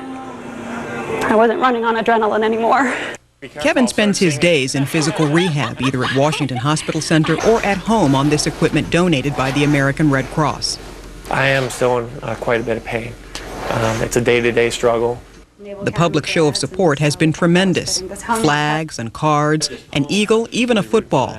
A promise from President Bush to play golf is what motivates Kevin now to keep getting stronger. No date has been set for their game. Kevin Schaefer is medically retired from the Navy. He has no plans to return to work in that building, but he would like to work for the Office of Homeland Security. You see, Kevin believes his life was spared for a reason, and he'd like to spend the rest of his life working toward making sure that no one else ever has to go through what he went through on September 11th at that building ever again. Rhea Blakey, CNN, Washington. Remembering why they're there. Got a sister that work at the Pentagon, so it really hit close to home. For some American troops on the front lines, this mission's personal. A live report from Afghanistan is next. And later. There was a huge plume of smoke which continues to rise from the west side of the Pentagon. The building is being evacuated. A look back at a day that lives in infamy. We're back in a moment.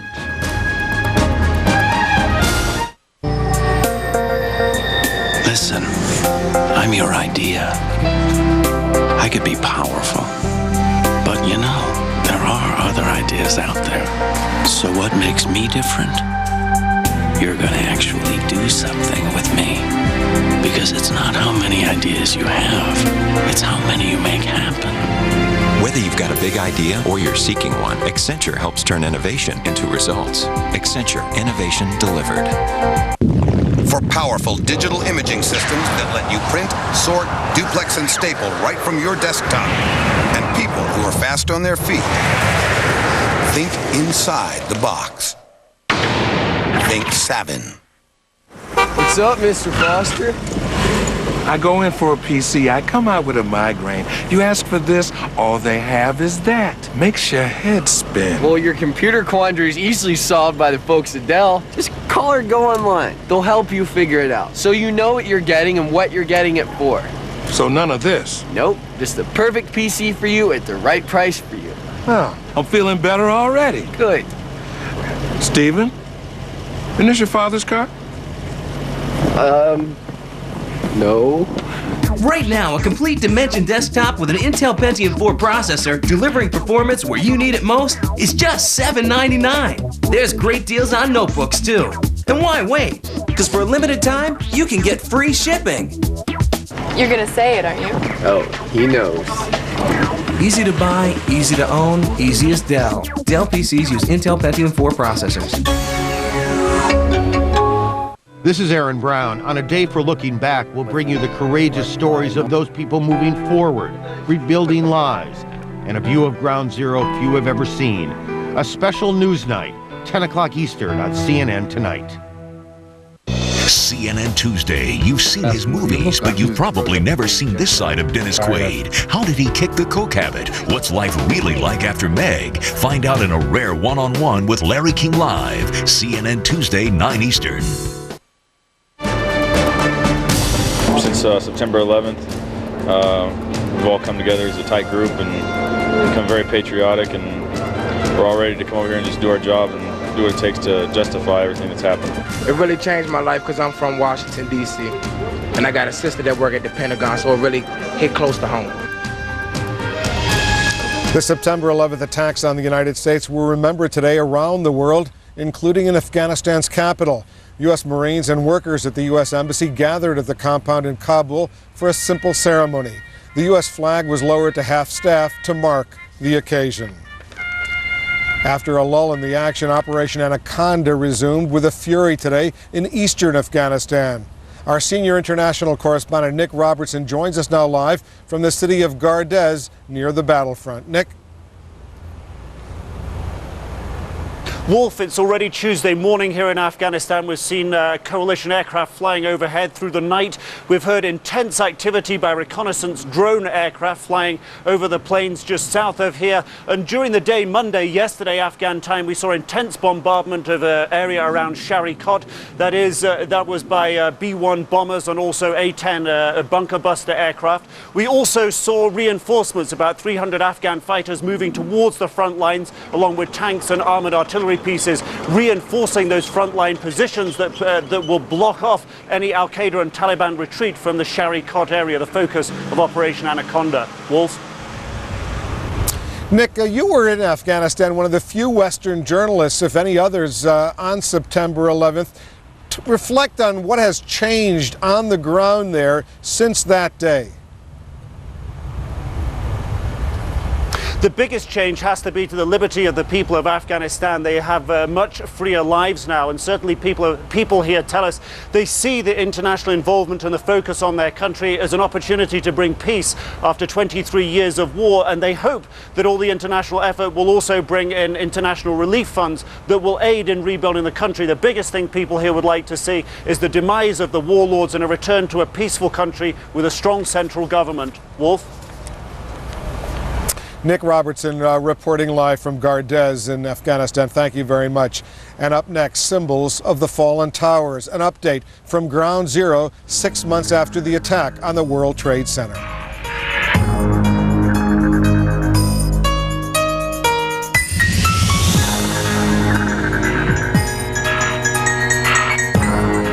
Also ahead. Just before 10 o'clock, parts of the building began peeling away. People started screaming. The police began yelling, "Run, run." Scenes from September 11th. The horror and the heroes. We're back in 2 minutes. America Online makes it easy to do more. Like at AOL Keyword eBay, where you can get the hottest new things. You can buy brand new golf clubs to cruise the links in style. Buy a brand new handbag that holds everything. Or the latest PC to connect you to the world. Get great deals on millions of new items. You can bid or save time and buy it now. Get brand new anything you want, anytime you want. At eBay on America Online. So easy to use, no wonder it's #1. Call 1-800-4ONLINE. Everyone knows America Online makes it easy to keep in touch with loved ones, send instant messages to friends, get news, weather, and sports. But did you also know you can get WebMD, America's leading source of health information online? Keyword WebMD. My whole family got the flu, and I got help on WebMD. WebMD is the health site that I trust the most. AOL has stuff you won't find anywhere else. WebMD, another great reason to sign up for AOL now. America Online, so easy to use, no wonder it's #1. Call 1-800-4ONLINE. Coldwell Banker, we're up on our toes to make sure that the house you sell shows. With our expert advice, you'll get the best price, and we'll be with you each step till you close. A Coldwell Banker agent is your perfect partner. They'll leap at the chance to find the right buyer for you, and no one moves faster than they do. Coldwell Banker, we sure know our stuff. You're watching live from. Next, it's analysis on The Point, followed by TV's best interviews on Larry King Live. You can depend on CNN tonight. Kyocera Media, FKM Copier Products. One smart partnership for reliable, cost-effective document solutions. Kyocera Media, the most productive and versatile lineup of both digital copiers and printers. Supported by FKM Copier Products, a strong local company with experienced people who understand connected digital technology. Kyocera Media and FKM Copier Products. One smart decision.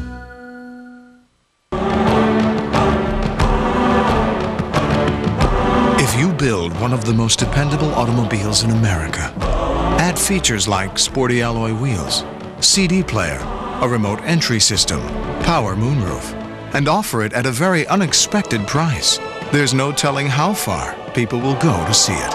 The Accord Special Edition from Honda. Now lease a 2002 Accord Special Edition for $249 a month for 36 months. This is CNN.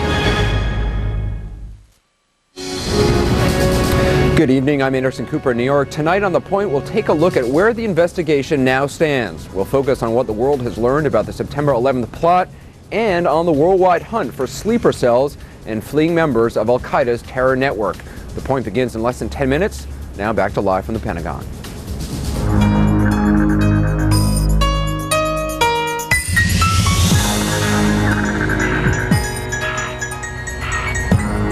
A tribute of light is now shining where the Twin Towers once stood. An update from Ground Zero and a look at a day that will never be forgotten when we come back. If you're looking for the most dependable medium-duty truck, consider the reliable line from Mitsubishi Fuso. Now get up to $2,000 cash back through March 30th. Mitsubishi Fuso trucks handle virtually anything your business can throw at them, on road or off, with up to $2,000 cash back thrown in. Mitsubishi Fuso, the right truck for the job.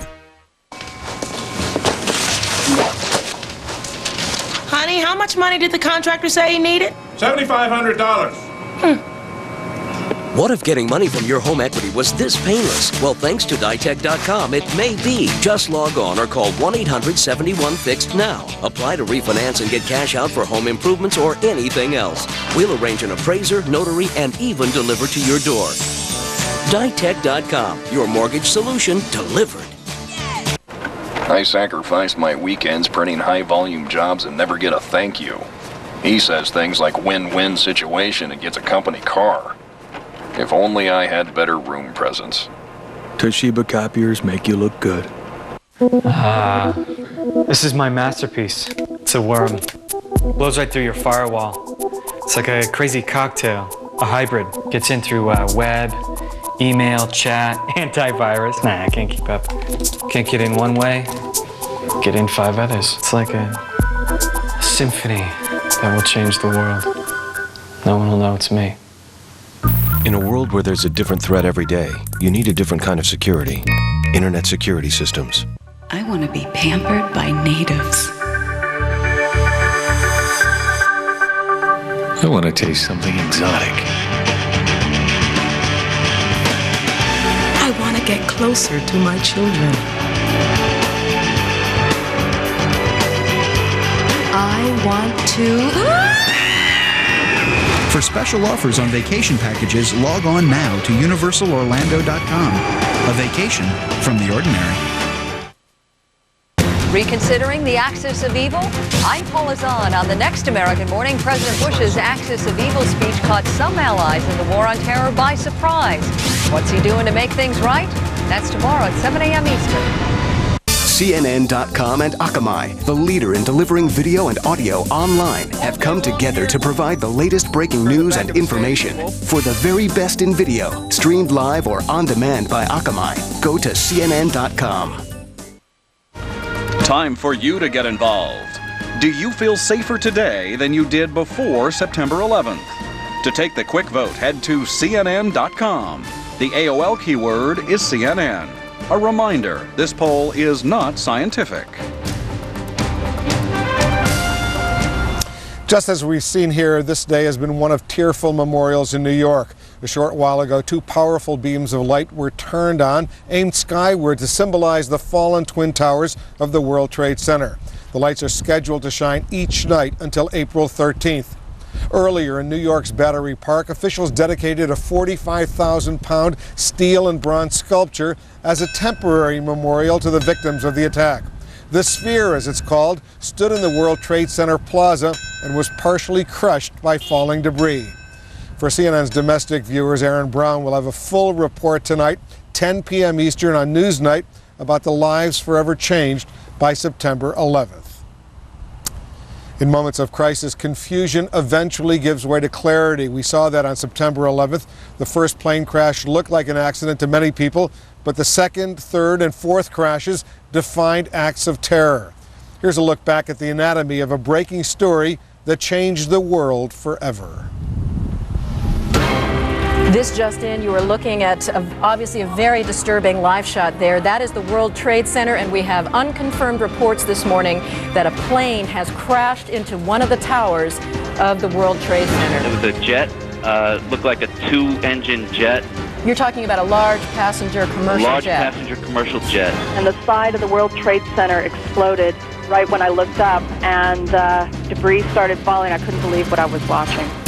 Looks like 6, 7 floors were taken out.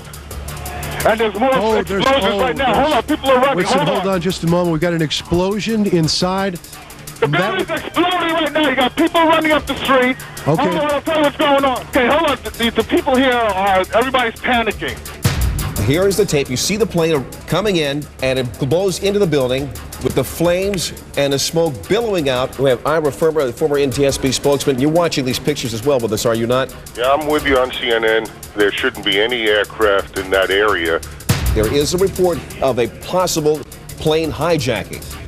Before you know it, just kamikaze boom right into the other tower, and mass explosion, windows flying. It was horrible. There was just pandemonium. There was no warning, no alarms, no anything. Everyone just raced from their desks.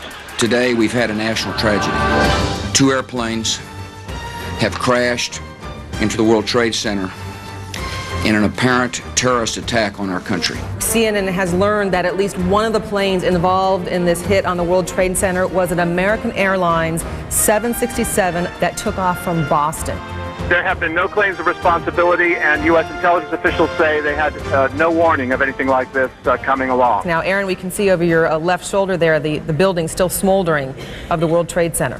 Well, it is a grotesque sight to look at from about 30 blocks away from where we are. Chris Plant, a CNN producer, is at the Pentagon, where there is a significant fire. Tell me what you know. There was a huge plume of smoke which continues to rise from the west side of the Pentagon. The building is being evacuated. Associated Press is reporting that it was a plane that crashed at the Pentagon. Bridges and tunnels coming into New York have been closed. We are also being told that the FAA has suspended takeoffs and landings. The initial assumption, this official said, was that this had something to do, or at least they were looking into any possible connections with Osama bin Laden. It has just been a huge explosion. We can see a billowing smoke rising. I'll tell you that I can't see that second tower, but there was a cascade of sparks and fire, and now it looks almost like a mushroom cloud explosion. That is about as frightening a scene as you will ever see. One of the most recognizable buildings in the country is gone. It's the kind of moment you hope will never come. Just before 10 o'clock, parts of the building began peeling away. People started screaming. The police began yelling, "Run, run," and thousands of people started running away from the buildings as they were falling. We heard a big bang, and then we saw smoke coming out, and everybody started running out, and we saw the plane on the other side of the building, and there was smoke everywhere, and people are jumping out the windows. And there's, you can see the second tower, the front tower, the top portion of which is collapsing. Good Lord. There are no words.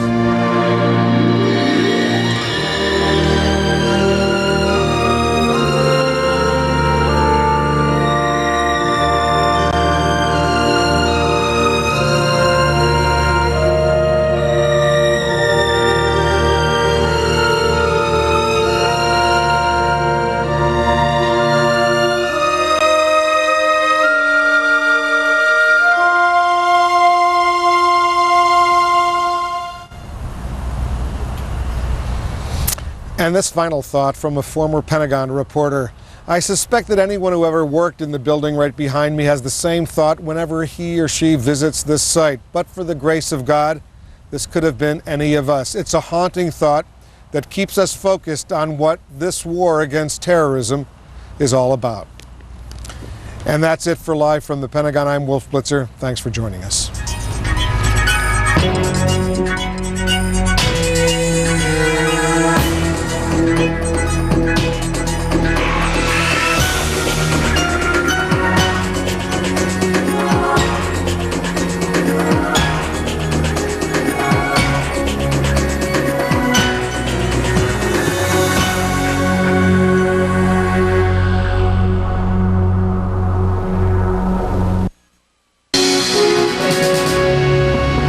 Point with Anderson Cooper.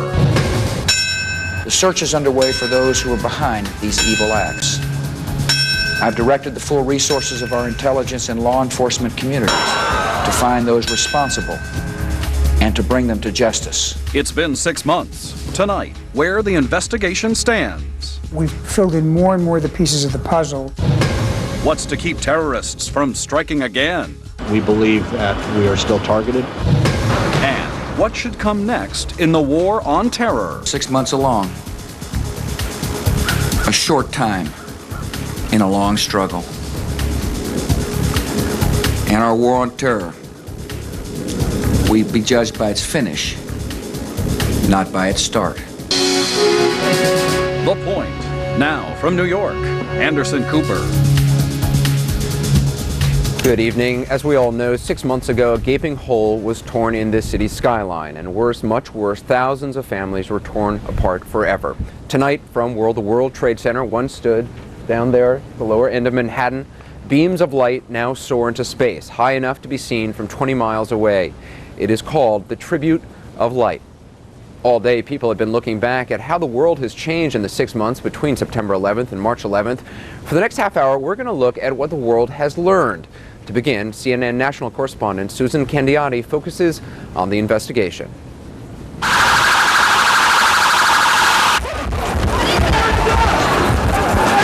We know who hijacked the planes, the 19 men who turned airliners into flying bombs. But 6 months later, the man overseeing the government's 9/11 task force admits there are still holes in the case. We may never know everybody who participated, but actually I'm encouraged by the fact that as we have pulled together information that comes globally to us, we've filled in more and more of the pieces of the puzzle. Among the pieces, investigators are convinced the plan was hatched and brainstormed mostly in Western Europe and Malaysia, financed by Mideast sources, executed by terrorists trained in Osama bin Laden's al-Qaeda camps and at U.S. flight schools. A plot carried out with remarkable secrecy. Prosecutors say don't take that as praise. These are not people who are larger than life. They took advantage of the fact that something that was unthinkable on September 10th became unfortunately all too thinkable on September 11th.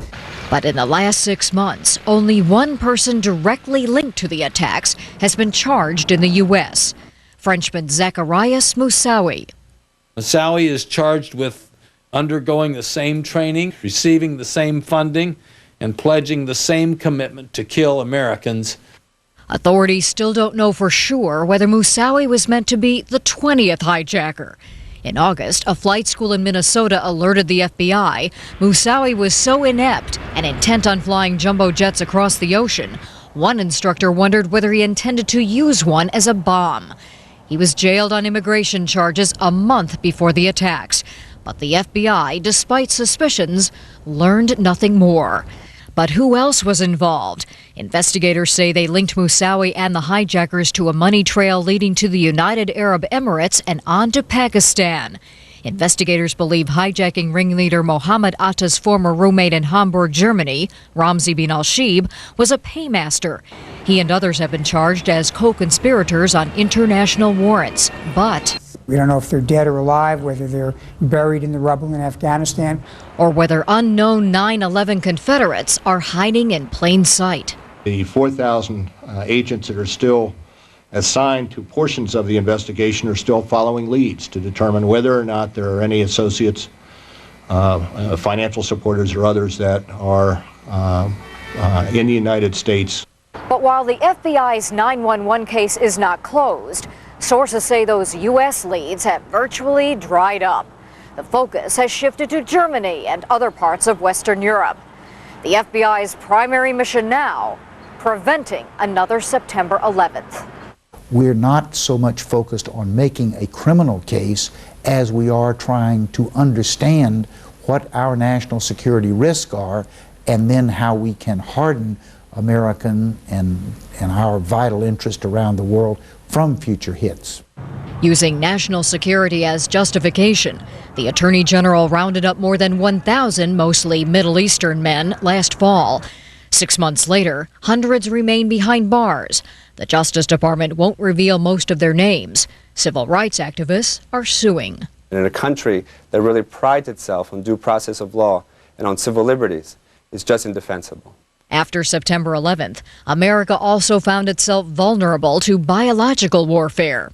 The Anthrax letter attacks have stopped, but the FBI appears no closer to capturing the killer who claimed 5 lives and terrorized a nation. I will tell you that we have no one person specifically that stands out above others at this juncture. What does stand out is frustration, trying to solve both the Anthrax and September 11th attacks. The FBI determined to get answers, unable to predict when that might be. Susan Candiotti, CNN, Washington.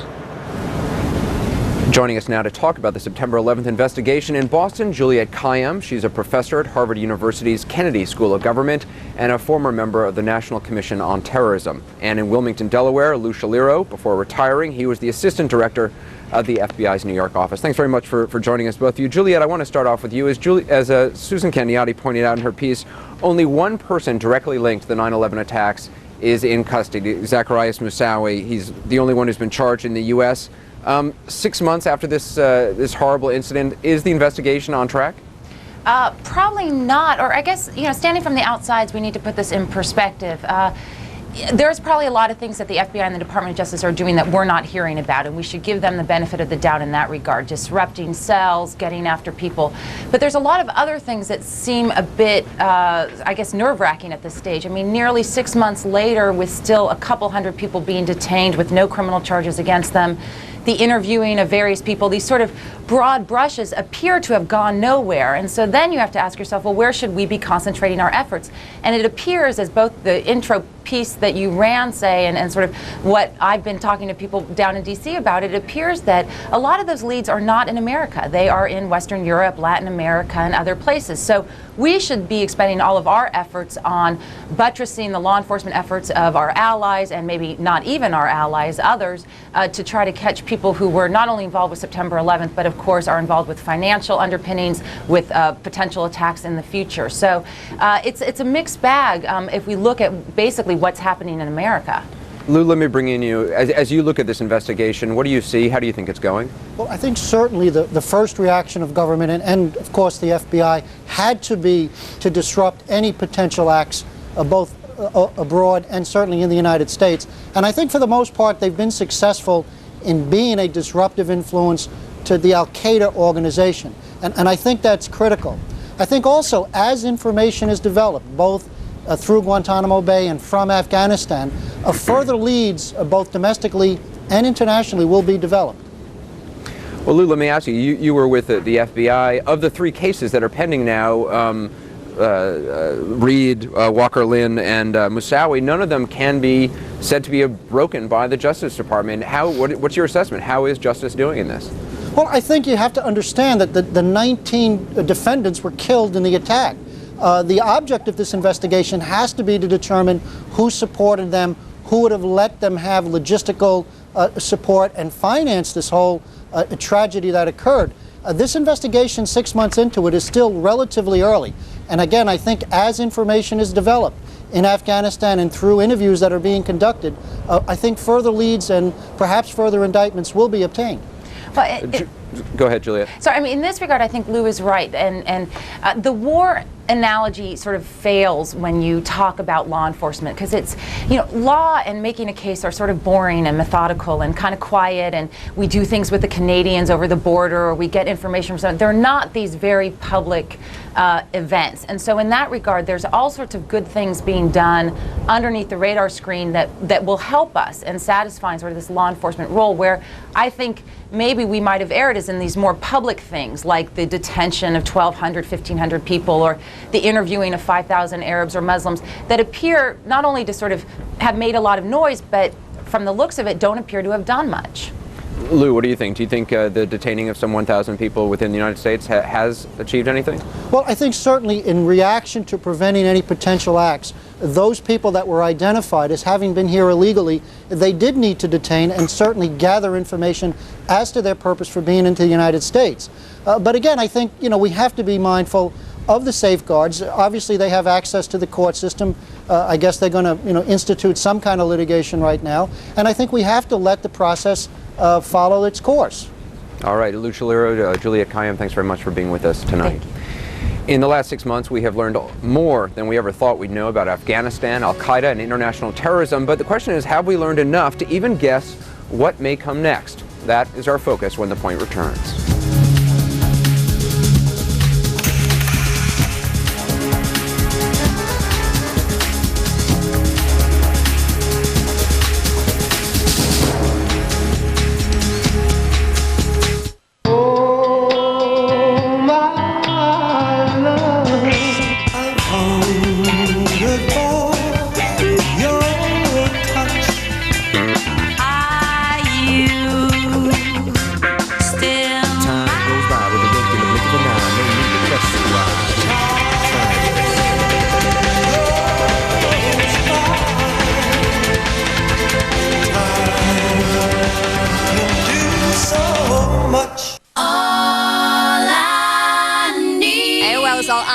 I've got a brand new grandson. I still have a younger brother in college. I email him a lot. Very easy to use. Instant messages are amazing. I love hearing You've got mail. AOL is really quick. America Online has new music. I feel like a part of a community with AOL. She's always on AOL. Customer service has been superb. I love AOL. America Online, so easy to use, no wonder it's #1. Call 1-800-4ONLINE.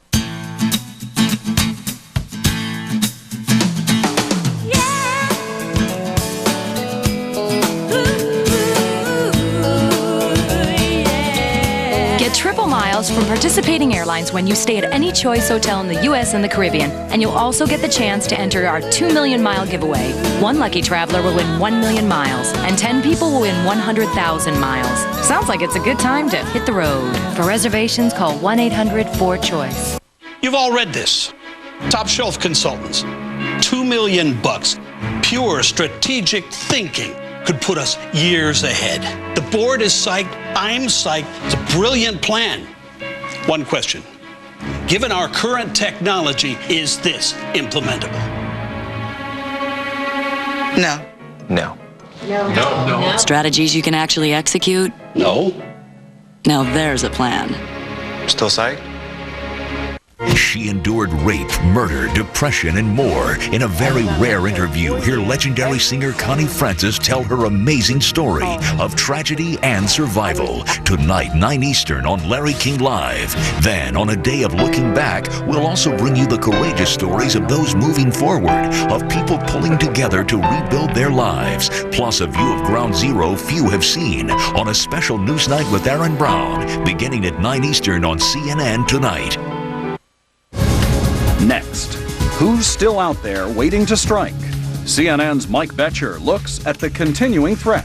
We're talking about people who have infiltrated surreptitiously, who are attempting to blend in, who are evading detection to the best way they can. The Point. We'll be right back. We moved into a new house where Mom got this great new job. I heard her talking to Dad about doing the right thing with her retirement money. Something about rollover, which gave me this great idea. Come on, baby. Come on. Roll over. Roll over. You're just gonna turn your body this way. I hope her rollover was easier. It must be. No-load mutual funds from T. Rowe Price. Invest with confidence. Reconsidering the axis of evil. On the next American Morning, the president's speech caught some allies by surprise. What's he doing to make things right? At 7 a.m. Eastern. Constant change has kept Cadillac in the forefront of the luxury automotive industry with new looks and innovations. Ironically, Allen Cadillac in Laguna Niguel has remained an industry leader by staying the same. We're still offering the best values, a large selection, and the highest level of customer service that has made us a leader for over 5 decades. Allen Cadillac in Laguna Niguel. Our family serving your family since 1947. San Diego. Recharge the batteries or give yourself a jump start. Visit 3 of America's finest casinos with slots, table games, restaurants, shopping, and golf. And if that still isn't enough action for you. Come on, this is San Diego. Come out and play. Log on to sandiego.org or call 1-800-701-WAVE to get your casino comp card loaded with hundreds of reasons to visit. Enter to win HGTV's Dream Home on the Chesapeake Bay in Maryland with fine home furnishings from Ethan Allen, plus an all-new Chevy Trailblazer. Also enter to win a local prize of a $500 Best Buy gift card. Enter at these local sponsors. Custom Windows and Remodeling in Lake Forest and Tompkins Flooring in Laguna Hills and Irvine. Brought to you nationally by Chevy Trailblazer, Sherwin-Williams Paint Stores, and these national sponsors. HGTV's Dream Home. Enter today. Weekend Getaways, the SeaWorld Fun Card. It lets you visit SeaWorld again, and again. Yet it costs the same as a single day's admission, just $42.95. Better keep your bags packed because you pay once and come back the rest of the year on us. Better hurry, this offer won't last. The SeaWorld Fun Card. Real value, real simple, real fun. Call toll-free 1-866-SHAMU-FUN. This is CNN.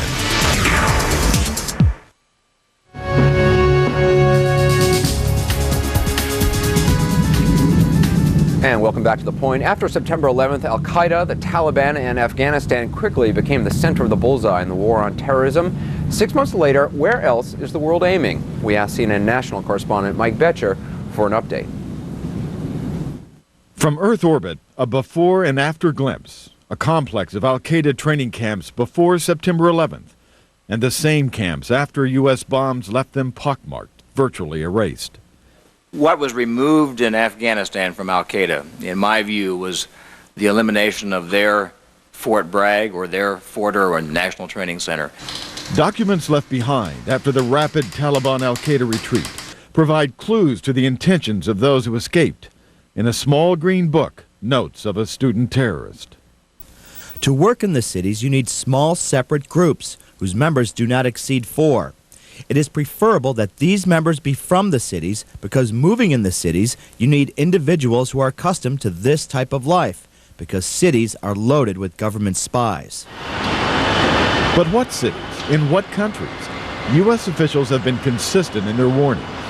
We believe that we are still targeted, that there are Al-Qaeda associated individuals around the world, some in the United States, that are intent on committing terrorist acts within the country. Depriving Al-Qaeda of its Afghan sanctuaries disrupted its operations, but the group is far from completely defeated. Evidence points to Al-Qaeda reconstituting itself, replacing fallen leaders while fragmenting into smaller groups that will be difficult to track, forming what are known as sleeper cells. When we talk about sleeper cells, we're talking about people who have infiltrated surreptitiously, who are attempting to blend in, who are evading detection to the best way they can. With the help of 3 sources from different anti-terror coalition intelligence services and a high-ranking member of Afghanistan's new intelligence agency, CNN has been able to piece together the routes Al-Qaeda followed into a world of potential targets. Several hundred at least slipped through the most guarded and well-known route, east towards Pakistan. But many fled through 2 secret back doors. West to Iran, according to our sources, a transshipment point, not condoned by the elected Iranian government, but facilitated by Iran's more radical Revolutionary Guard. Some Al-Qaeda remained there, others moved on, to Lebanon. An unknown number remained there, according to intelligence sources, in areas controlled by the Hezbollah, a group the U.S. designates as terrorist. Others dispersed east and west, destinations unknown. Another back door opened south. In the weeks before September 11th and for a few days immediately following, approximately 1,000 Al-Qaeda operatives, using false identification, made their way from Afghanistan to the tiny Indian Ocean islands of the Seychelles and the Federal Islamic Republic of the Comoros, where they again dispersed east and west.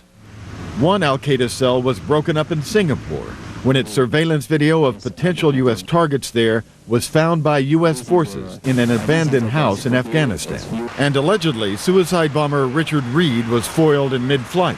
But many more cells remain hidden. What are their capabilities?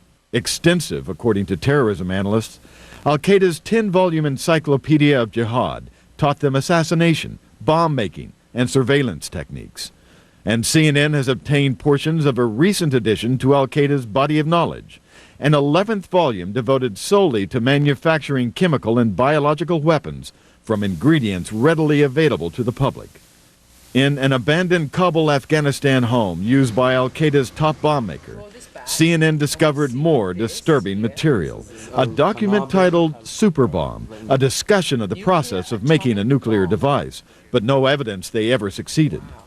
The program appears to have existed for a long time, and that's one of the things that has to give you pause, is that they've been thinking about this a long time. The battle against Al-Qaeda still rages in Afghanistan, but the biggest threat lies elsewhere.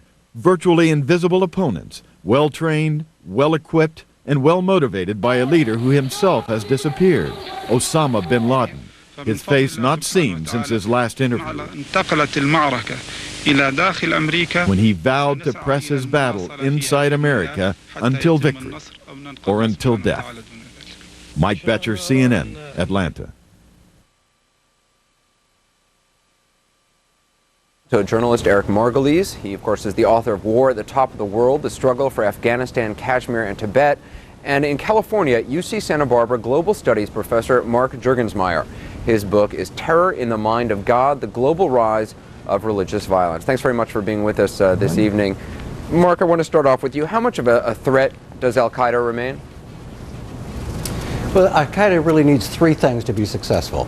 They need the organizational technological ability to carry out their actions. They need dedications of their perpetrators. And they also need a willing audience, a receptive audience within the Muslim world. Now, the operation in Afghanistan may have seriously crippled the first, but not necessarily the second two.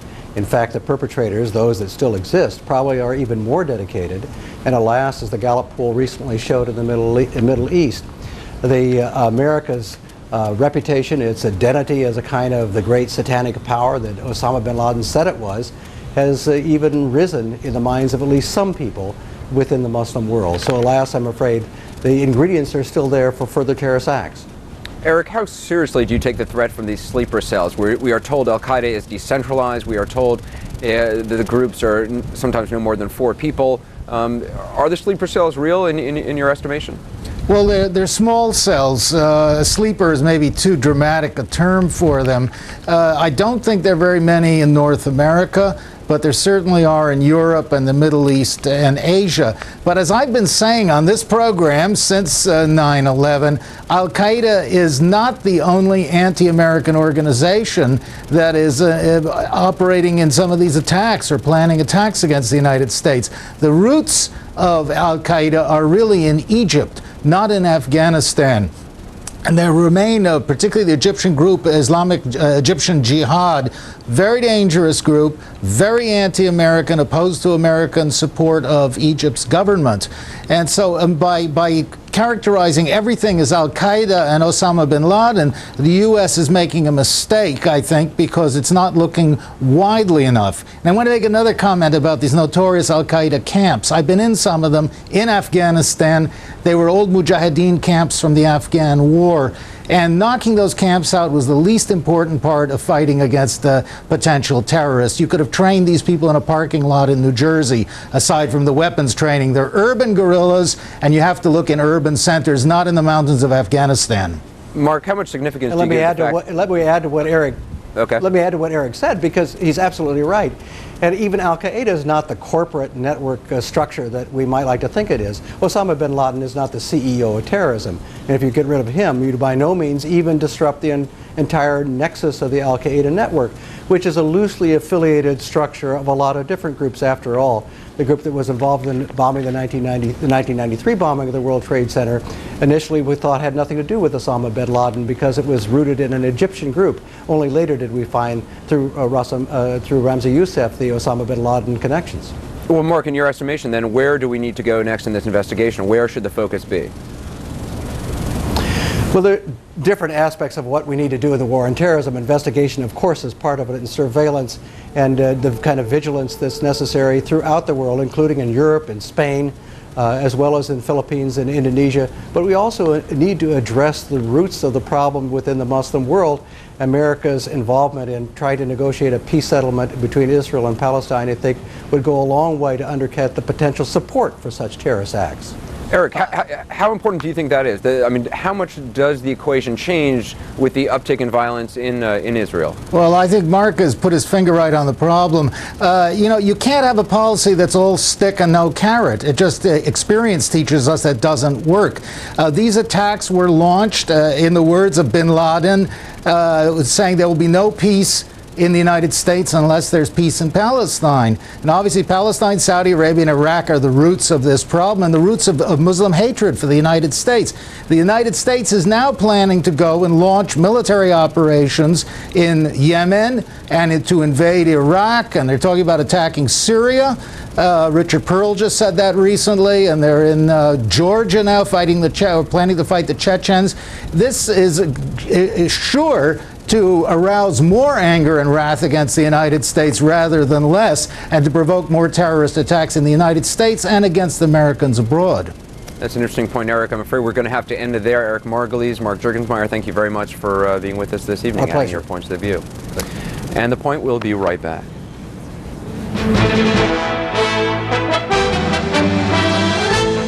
I'm Lou Dobbs with this Moneyline update. Stocks recovering from early losses on Wall Street. The Dow up 38 points on the day. The Nasdaq fell less than a point. Anderson in talks with one of its competitors. Anderson is discussing selling some or all of its operations to Deloitte and Touche. Watch Moneyline weeknight 6 p.m. Eastern on CNN.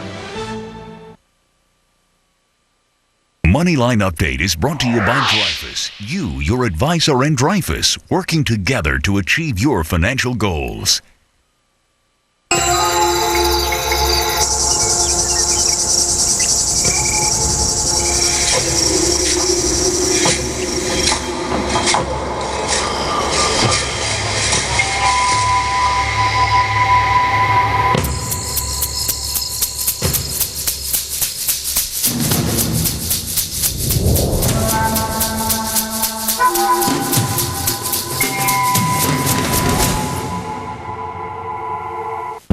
Coming Tuesday on video and DVD. The plan. Anybody can get the goods. The hard part's getting away. The bait. She could talk her way out of a sunburn. The con. Everybody needs money. That's why they call it money. Heist. So many twists, you'll need to see it more than once.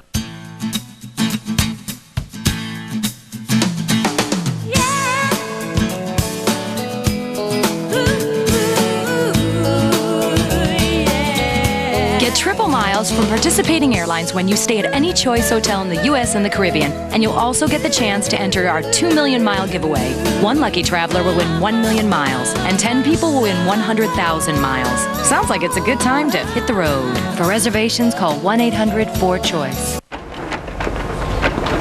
I do all her copying, faxing, and printing, and she barely says hi. Jim takes my copies to her desk, and now they're sushi buddies. Oh. Super. Toshiba copiers make you look good. Hey, Dad, my tuition's due. How much do you need? About $8,500. What if getting money from your home equity was this painless? Well, thanks to Ditech.com, it may be. Just log on or call 1-800-71-FIXED now. Our whole application process is fast and easy. Hey, Mom, we need another roll. We'll arrange an appraiser, notary, and even deliver to your door. Ditech.com, your mortgage solution delivered. Closed captioning for selected programs provided by Garlic, cholesterol's natural enemy. Taking garlic to maintain normal cholesterol? You should know Garlic is a world leader in garlic potency. Take 1 tablet per day of Garlic or up to 6 of some other brands. Garlic, cholesterol's natural enemy. A developing story in Illinois. Authorities have caught and charged a man with possession of a chemical weapon, powdered cyanide. The FBI says the man, Joseph Konopka, claims to be the leader of a Wisconsin group of vandals called Realm of Chaos. He and a juvenile were picked up Saturday. Reports say they were storing the cyanide in an underground passage that is part of Chicago's transit system. We, of course, will be following that story. Let us know how you think the world has changed since September 11th. Our email address is thepoint@cnn.com. I'm Anderson Cooper in New York. Up next on Larry King, a conversation with singer Connie Francis. I'll see you back here tomorrow night.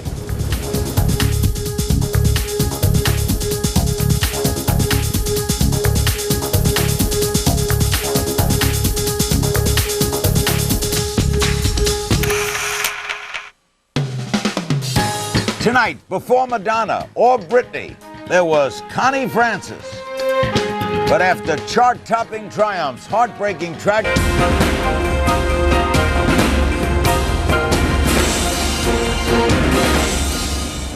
Good evening again. I'm Aaron Brown. We're back on the roof of the CNN Bureau here in New York. Behind us, you can see the two spotlights that were lit tonight, two lights that mark where the World Trade Center was, and to mark the 6th anniversary of the tragedy, the terrorist act that brought them down.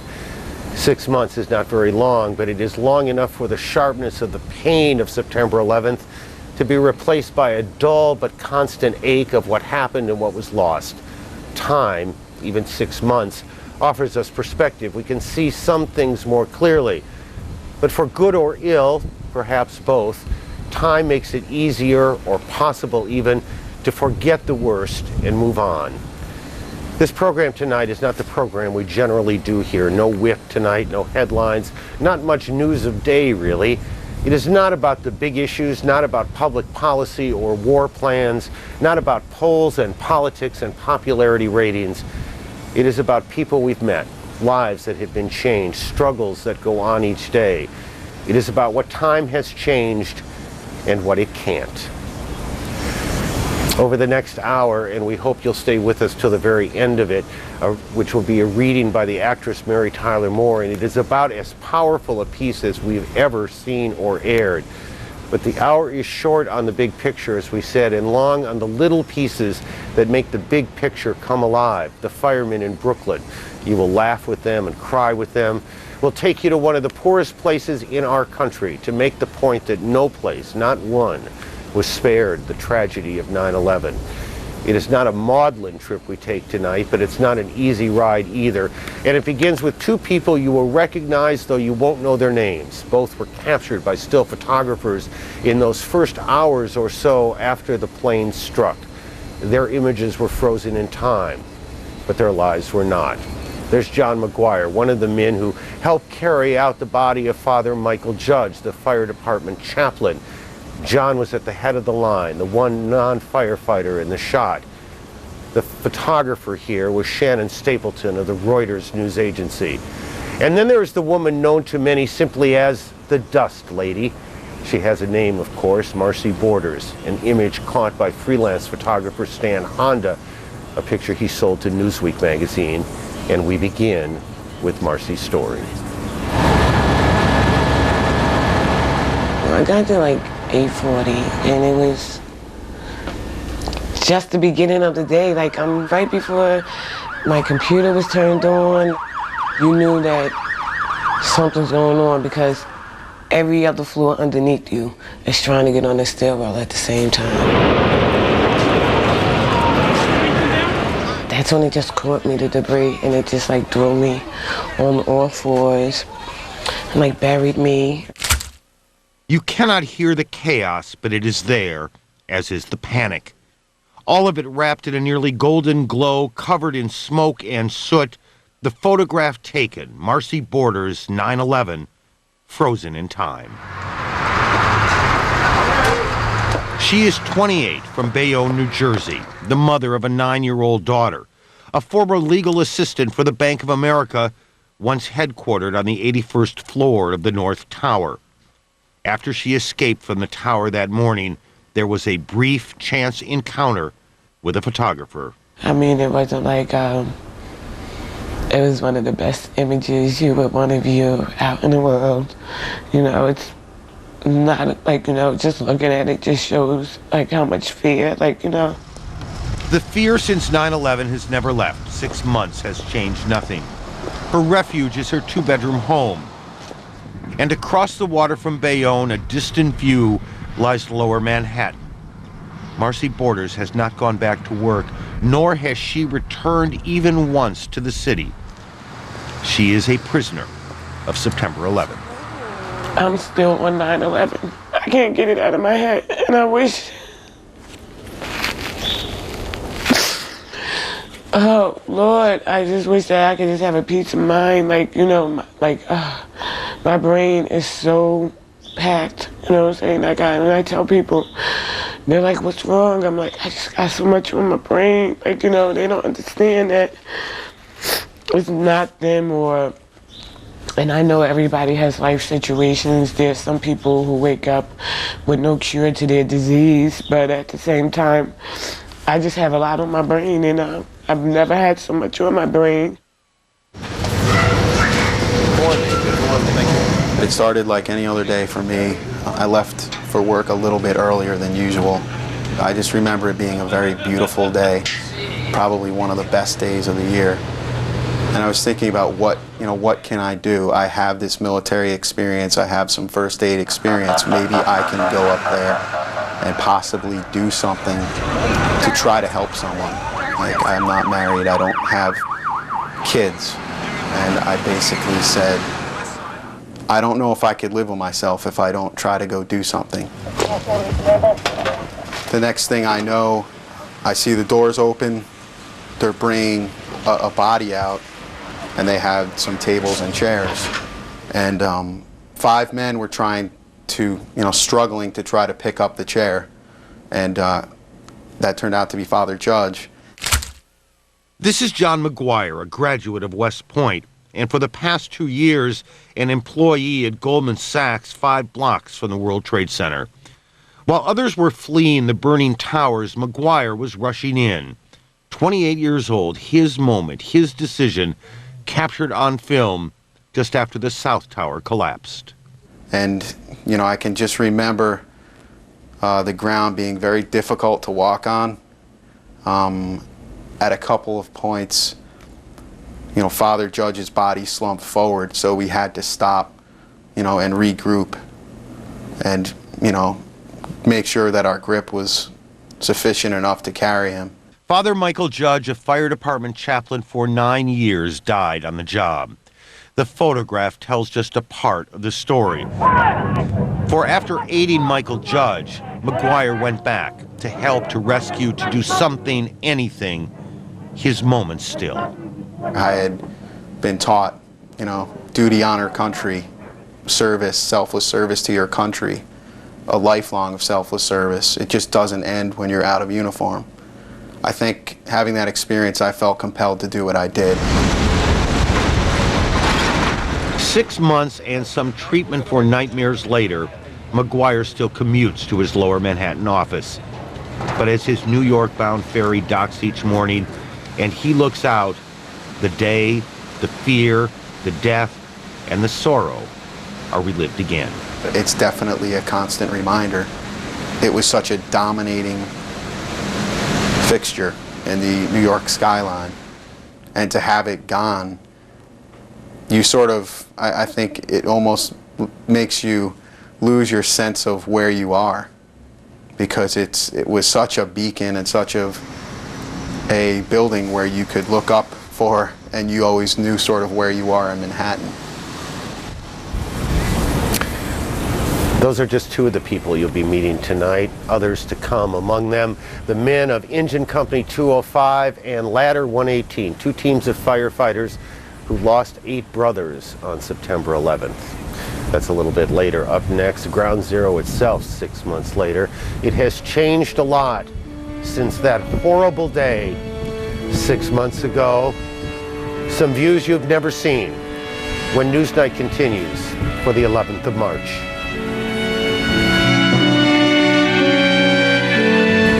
That day started as most of my days start. I got up around 9 o'clock, turned on CNN, and realized what was happening with the first plane going in and then the second one. And I just sat there on the couch in the dining room. I was transfixed for about 5 or 6 hours. And I've never cried as much as I cried that morning and that afternoon. I've never been angrier. Coming Tuesday on video and DVD. The plan. Anybody can get the goods. The hard part's getting away. The bait. She could talk her way out of a sunburn. The con. Everybody needs money. That's why they call it money. Heist. So many twists, you'll need to see it more than once. Rollback. Facing high-stakes litigation.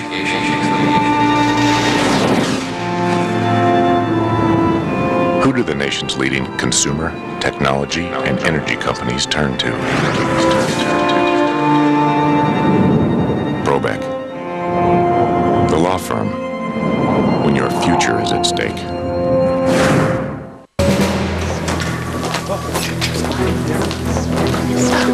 Oh, hello, sir. Can you believe that? Just good. JT. People, as of today, I'm back in the game. You're unretiring? But why? There's never been a better time to do business. BizFlex saves you up to 50%.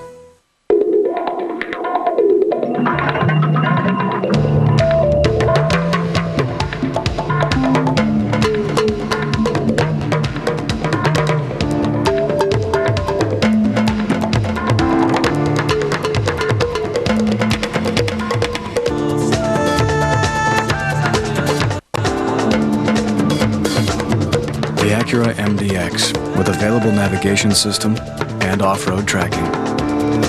We moved into a new house where Mom got this great new job. I heard her talking to Dad about doing the right thing with her retirement money. Something about rollover, which gave me this great idea. Come on, BB. Come on. Roll over. Roll over. You're just gonna turn your body this way. I hope her rollover was easier. It must be. No-load mutual funds from T. Rowe Price. Invest with confidence.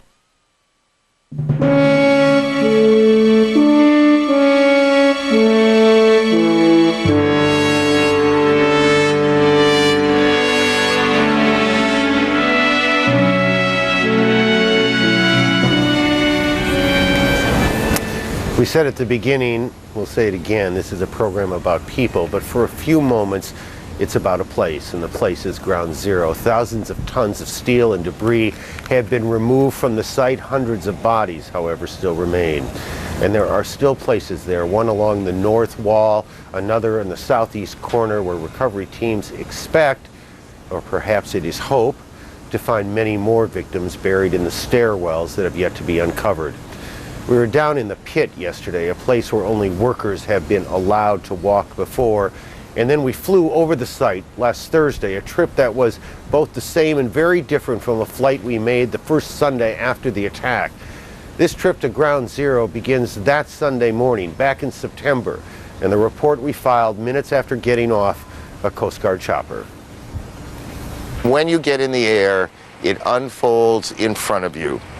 In fact, as we came around the southern tip of the island and started to move in closer, it was almost a sense of awe.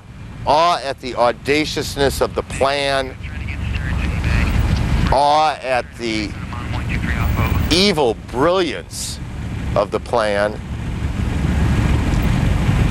awe at the power that those two jet bombs, fully loaded wide-body jets, their power to destroy. Of course, it doesn't look anything like it did that day. The smoke and fire are gone finally. Hundreds of tons of debris gone. That Sunday, there was still hope of finding someone alive. I remember thinking as we flew over that day, how could anyone survive in that? Now the hope is that a body will be found, maybe a few, something for the families. You can't see reverence from the air, and you can't miss it in the pit. And we walked the pit yesterday with FEMA Director Joe Albaugh. You don't have anybody screaming or yelling. People treat this place with respect. And I think every day about those families who still have more questions than they have answers. It bothers me. I feel like I ought to be able to give them answers. And we're working as hard as we can. It's one of the most moving things I've ever seen in my life is how people here react every time they find another body. You could not ask for, if you're a family, you couldn't ask for people to do better by your loved one in that situation. These are American heroes. Yeah.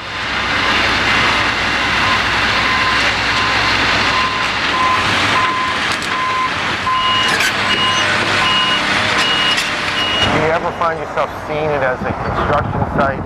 Never. You never lose sight of what it was, what it is. You can't. It's impossible. And it gets me every time I come here. I fired a bunch of people when I first showed up. Really? Yeah. Treating it like it was just another deal. Another tornado, another earthquake, another flood. It's not. No, it's not even close to another deal. Could still see the smoke coming up in October and November and early December. Right. How long is that going to go? You were asking how long would it go, would it ever stop? And the amazing thing, Aaron, we haven't lost any life down here. It's absolutely incredible. I've been down here when it's been so dangerous. We've had people who have been cut, bruised. There are a lot of times when I'll be on the roof and I'll look down and expect to see the towers. It's like, you never get used to it. Every time I fly in, everyone looks for the towers. They're not there. And you just can't believe it. It's hard for your mind's eye to get its arms around. I think your brain wants it to be a nightmare. So you expect to see the towers. You expect somehow we'll wake up and we won't see this anymore. Well, in the early days, I felt like I visited hell, and it was right here. I think you're probably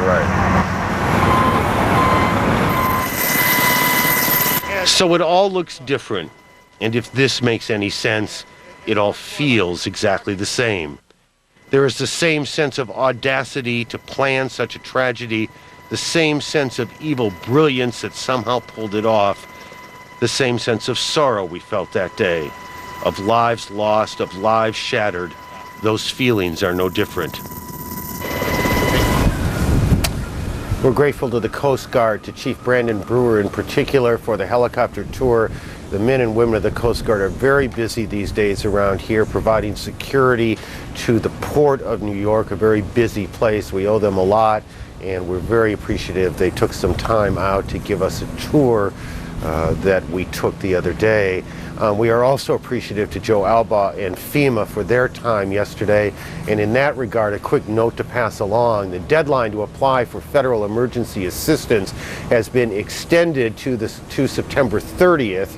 It was supposed to expire today. FEMA can be reached at this 800 number, 1-800-462-9029, 1-800-462-9029.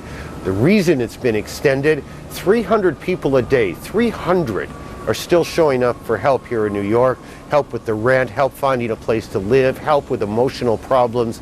68,000 people have been helped so far by FEMA. Many more clearly are waiting. And that's the phone number.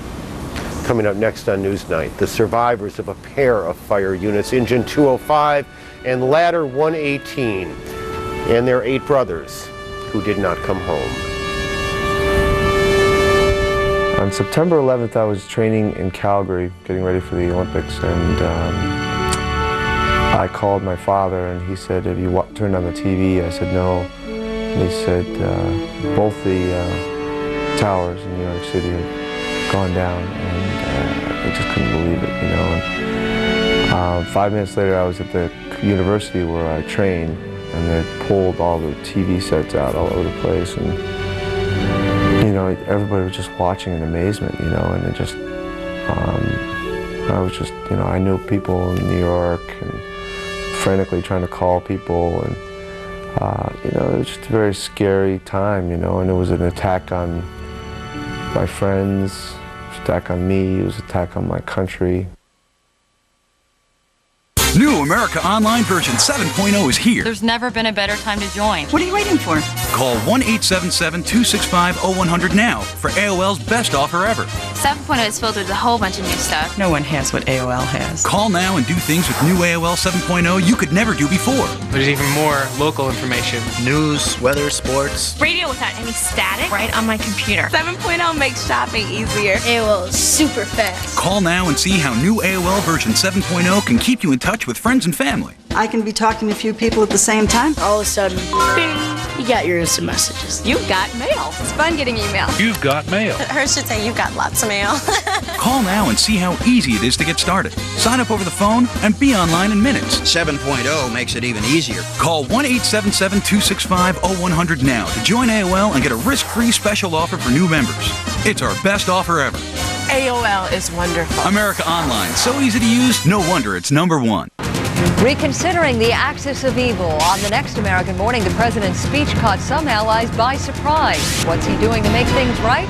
At 7 a.m. Eastern. I gotta let go.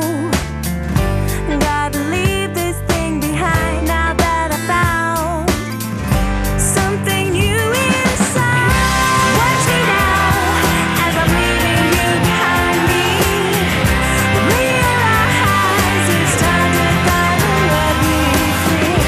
Like a bird, I feel the wind blow. I know that it's time to go. Ain't no party like a left coast party, cause a left coast party don't stop. Hey man, get me up off this rug. Whoa, ooh, be careful now. Don't drop me.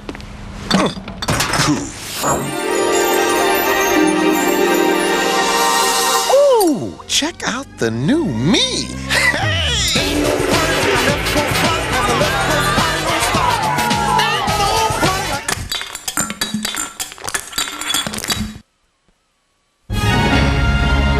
This is CNN.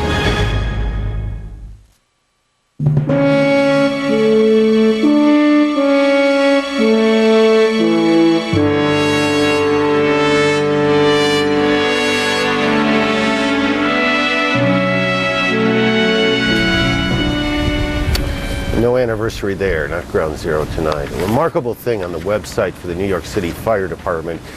It's a funeral and memorial calendar. So many deaths, so many services, even 6 months later, that you need a calendar just to keep track of them. And there was another funeral today. Richard Allen was the firefighter's name, on the job less than a year when September 11th happened. And for each one of those firemen who died, 2 families were shattered, the one at home and the other at the Firehouse. Over in Brooklyn, the grief is still fresh as it was 6 months ago. There are 8 empty helmets in the Firehouse, where the men of 2 companies, Engine Company 205 and Ladder 118, come to work each day. These guys are something. Their experiences are the experiences of thousands of their brothers that day, and their willingness to talk to us, to be open and honest, to cry and to laugh with us was a blessing we will never forget. I was waiting relief that morning for a detail from another firehouse, and about 8:45, one of the mechanics that was here to work on the rig, he knocked on the door and told us a plane hit the trade center. The engine got to run first. We got on a rig going over the bridge. I came over the bridge, we saw hundreds of people covered with ash running towards us. They all were in the first collapse. Going over the bridge, the way everybody's running from, it was a pretty scary feeling. You'd be lying if you're not saying it was scary, you know, because you don't know what you're going to. We got there and then it was just crazy. Everything was on fire, cars were on fire. As we're walking there, everything was destroyed. All the cars, the trucks. You see cars just like they were just thrown against the buildings. More than 5 minutes after we were there, we found the engine 205. I spoke to the chauffeur, Tom. He says that they're all gone. I don't know where they are. At that moment is when we felt the ground rumble. We took off running in pairs of 2s, it turned out. I dove under a truck, they ran down the block, 2 other guys ran to the battery tunnel. Rumbling, thundering, steel bending, whatever you want to call it. And it was like an avalanche, like picture an avalanche in black. And it was just black. Black, I mean black like you've never seen. It was completely silent. There was no one around but us 6 guys, it seemed like. And when we walked, you could see your first footprints as you were walking in the ash. I seen the rig, seen 118, and the windows were all blown out. It was parked facing the World Trade, and I seen it, and everything inside was burned. I was like, and I looked, and I didn't see nobody in there. I was like, all right, cool, they're not there. So I'm working. I'm like, you know what? I realize it's a mess. When I run into them, I'll run into them. You know, I'm sure they're all right. Right after the both towers came down, we were right on that pile within minutes. There were so many voids. I'm thinking there's got to be tons of people. And when you looked around, it was already getting dark out. It was just dusk. And all you could see was flames in the distance all around you from things burning. And I remember thinking, this is what hell must look like. Now you're thinking about the reports that you heard. 118 was in the building. Are they out? Maybe after that report, they realized the severity and got out. Then I seen a couple of guys. I was like, hey, where's everybody? They were like, oh, reports are that we lost the truck and the engine's all right. What do you mean lost the truck? Can't find them? Stand by for the like, no, they're missing. Missing where? They were getting people out of the Marriott. There was an elevator mechanic who works in the Marriott Hotel. He worked with the guys from 118. I met up with the 118 group. These guys were like the Rocky Balboas. They go into something that's all against them, and they don't care. They knew the building was coming down. I didn't. I thought it was part of the plane. And just using their bodies as barricades, not allowing people to go out into the falling structure out to West Street. I turned around. They pushed me back in the building. I turned around, and I saw them in 1 minute, and then they were gone.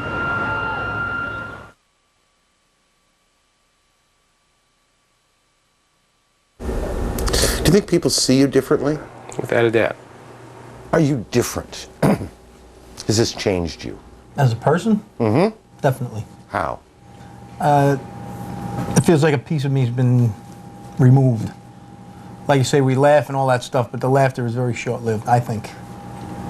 You laugh, and then all of a sudden you start thinking about how many guys that you knew that would add. It's just something that's different inside of me. I don't know. I don't think it's going to come out like I'm not depressed. I'm not. It's just something's different. I think what's different is that you reflect back to it more often than you did before. Before you play with your kids and you would just, that would be the only thing you did. Now in the middle of playing with your kids, you might have a thought. Might come to one of their kids. It might be, oh, I wonder how that guy's doing now, or that family. So you can't get away from it. Oh, no. I don't know if I want to get away from it yet, but no, we can't get away from it. Are you sick of talking about it? It does get to the point where it's a little bit repetitive, but we're not sick of talking about it. Most of the time you talk about the guys, all brothers. Most of the time the conversations talk about them. You may forget about a real funny story that happened 10 years ago. 8 years ago in my case, some of these guys 20 years ago. And you'll forget about that in your everyday business, and you hear a funny story like that, and it makes you feel good for the moment. We also talk about their families, their wives, their mothers, their kids. Did you go visit? Hell yeah. Still. They okay? Some were bad in the beginning, got better. Some were good, strong in the beginning, and got a little worse. Those of you with kids, are your kids more fearful? Yes, mine are. In the beginning, definitely. Well, actually, I'd say for a lot of the guys here, because a lot of the guys spent a lot of time away from their families in the first month or 2 or 3. Kids saying, like, where's daddy? So I had to explain to my kids is that some of the guys, kids that they know, don't have a father anymore. And how does a 7-year-old process the fact that daddy's job might claim his life? They tell me to stay home all the time. Don't go. And you say? I have to go. Because? Got to pay the bills. That's my excuse anyway. Apologize, I assume you've been asked this a lot. Does it seem like 6 months? 1 day. Really? 1 day? 1 day for me. For me, it seems it's been a long day, but it's 1 day. I mean, it doesn't seem like it happened 6 months ago. To me, it's yesterday. It seems like yesterday those guys were sitting here. It doesn't seem like 6 months ago, I can tell you that. I mean, I think about it today. I try, I'm not going to say I try to put it out of my mind. I just try and go about my normal routine in life. And somehow it's something triggers something that pops into your head about someone of our guys or somebody else I might know from the Trade Center. Do you look forward to a day when you don't think about it? Sure. And what will that mean, that day? I don't know if it'll mean anything. But it'll be nice not to have this cloud over our heads. I I mean, the guys we're never going to forget. Whether you think about them or not down the road, we're never going to forget them. Vernon Cherry. He was the fire department singer. Marty Egan. He was a lieutenant here. We could get Joe going pretty good. Pete Vagan, we used to tease Pete about his head. He had a large cranium. Leon, he's a 6'4", and he had the biggest mitts you ever wanted to see. Scott Davidson, tremendous athlete, basketball player. Teacher on the side. Bobby Regan, he was the quietest guy with the biggest smile you ever wanted to see. And Bobby Wallace was the wacky one of the bunch. We're never going to forget them. God bless those guys, the guys who made it and the guys who didn't. Coming up on Newsnight, one sister's way to honor her lost brother with a hammer and a saw. This is Newsnight on the 11th of March. It was a dramatic day for all of us, because whenever when we saw the United States, what happened, we were all shocked. I was sitting before the television. It was 4 o'clock in the afternoon, Cairo time. I was looking at the BBC. So I found a plane going here and there. I thought a game. I saw so many games in your television like this. And then suddenly, I see breaking news on the BBC. I was shocked. I couldn't believe it. I stayed from 4 o'clock to 9 o'clock on the chair. I didn't move, except I gave a statement right away condemning this, supporting the United States of whatever it can do against terrorism, because we suffered a lot from terrorism.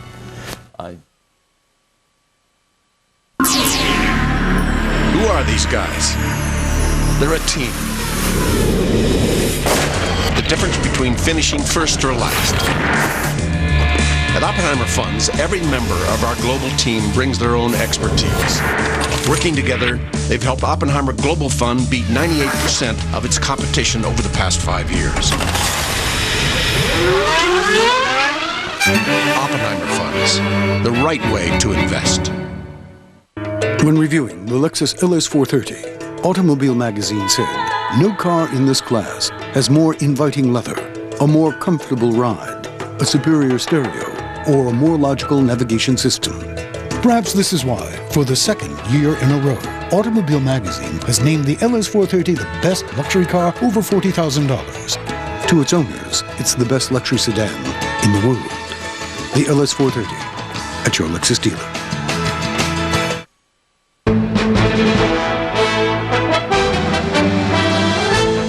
I'm Lou Dobbs with this Moneyline update. Stocks recovering from early losses on Wall Street. The Dow up 38 points on the day. The Nasdaq fell less than a point. Anderson in talks with one of its competitors.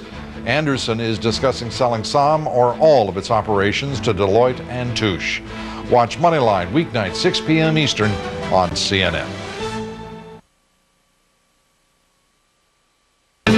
Lou Dobbs' Moneyline Update is brought to you by Bank of America, embracing ingenuity. For a snapshot of today's market movement, log on to CNN.com.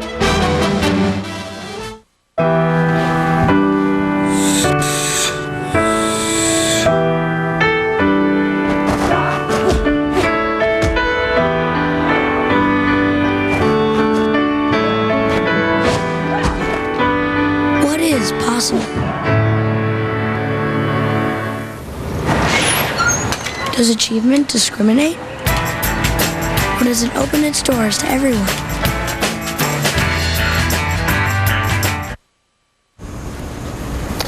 In its earliest days, before we even had a name, the program made a decision to give life to the people who died on September 11th. They would not be just names to us, and so many died. 2,830 people in New York in the buildings and on the planes that hit the towers, 189 at the Pentagon in the planes and in the building, another 44 in Pennsylvania, people who may have died victims but not helpless victims. One of the ways we remembered them, and one of the people we remembered, was a guy named Ron Rubin. His sister told us about him. She told us, a guy who cared about people, worried about people, people he knew and people he didn't. And his family and friends took Ron Rubin's message to heart in the months after he died. they built something for someone like Ron would have done if only he had been given more time. So here's Ron Rubin's story and the postscript. If my brother was going to introduce himself to you, he'd be like this. This is how everybody knows him, with his hands sticking out straight, saying, "Hi, I'm Ron Rubin." He has 1,000,001 friends. Everybody has a Ron story. Either they have a Ron joke or a Ron email or a Ron experience. I just want to keep it alive because it just has ended way, way too early.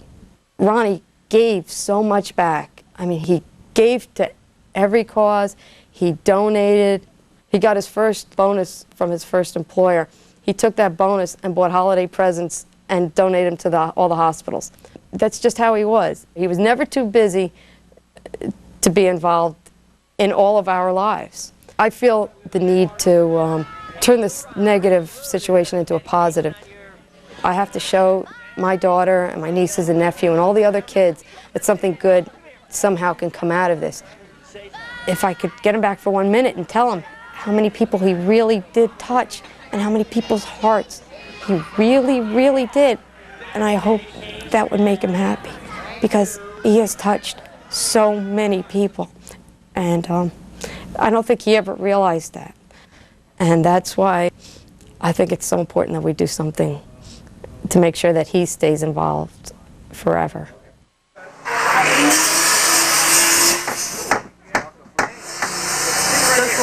Building this house and focusing on something positive instead of focusing on the towers coming down and not knowing where Ronnie is, this has made a really big difference because the more I stay positive, the more I keep things busy, the more we see things up and build our spirit, the better I feel about it. And Ron used to volunteer his time? Ron volunteered for Habitat also. He always spoke about leaving his office at the end of the day and not having any tangible proof of him being there. And he always talked about, I want to build something, I want to construct stuff, and then all of a sudden here's this tangible proof that Ron was a great person and a good friend to a lot of people. He didn't pull any punches or hide anything or have any alternative motives in life. He just lived and laughed, and hopefully I can have as full of life as he had. I feel like Ron should be here. He would be so into this, and it's sad that he's not here, but I think he does see it. I think he sees it, and he's with us. I feel like he's running around here doing something. He'll always be remembered, but he'll always be felt, which is even stronger. He'd really be proud that we were doing this and that we were helping somebody on behalf of him. Seidel, the recipient of the home, she knows. I think she knows Ron now, and it will always be filled with that love. They're building my house, and it's a wonderful feeling. I can't express it in words, but the one good thing that I do feel already is that I'm always going to have someone there to watch over me. Ron's always going to be there. Ron, this is in honor of you to kind of show you and prove to you how much you not only mean to me, but to all your friends and the whole world. I mean, how much you've given back. Ron, you did so much, and I'm really proud of you, and this is a little something for you. And because I just don't want him to ever be forgotten. The Ron Rubin house is being built along with Habitat for Humanity. It should be completed sometime this summer, and a plaque will be placed out front commemorating Ron and the life he led. Coming up still on Newsnight a little bit later, a poem written by a survivor that will take your breath away. It's read for us by the actress Mary Tyler Moore. And up next, September 11th, as seen in one small and poor corner of rural America. This is Newsnight.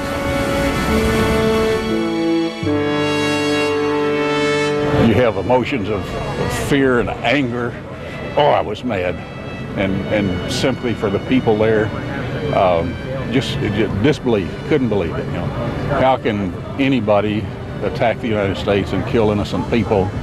And as the story unfolded through the day, we just, there were tears and outrage.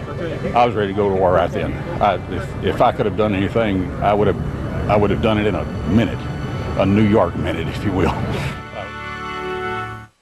Mommy, drive on time. Mommy, come.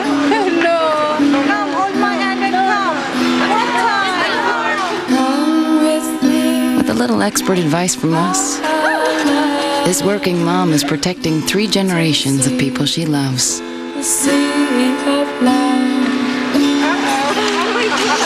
All through her benefits plan at work.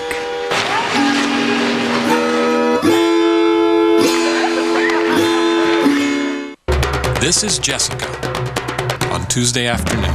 Since the afternoon this morning. This is Jessica's college fund. The numbers are still on Tuesday afternoon. Because her parents work with a financial advisor at Merrill Lynch. I got 62%. Are you listening here? Who helps them create a comprehensive plan for Jessica's education, as well as their retirement and a second home. So Jessica's parents can focus on her goals, while their money does the same. The American way of life is energy in motion. Energy powers our lives and fuels the technologies that make America go. Williams is proud to help deliver that energy through more miles of pipeline than the interstate highway system, including 1/5 of the nation's natural gas. At Williams, our way of life is leading energy solutions.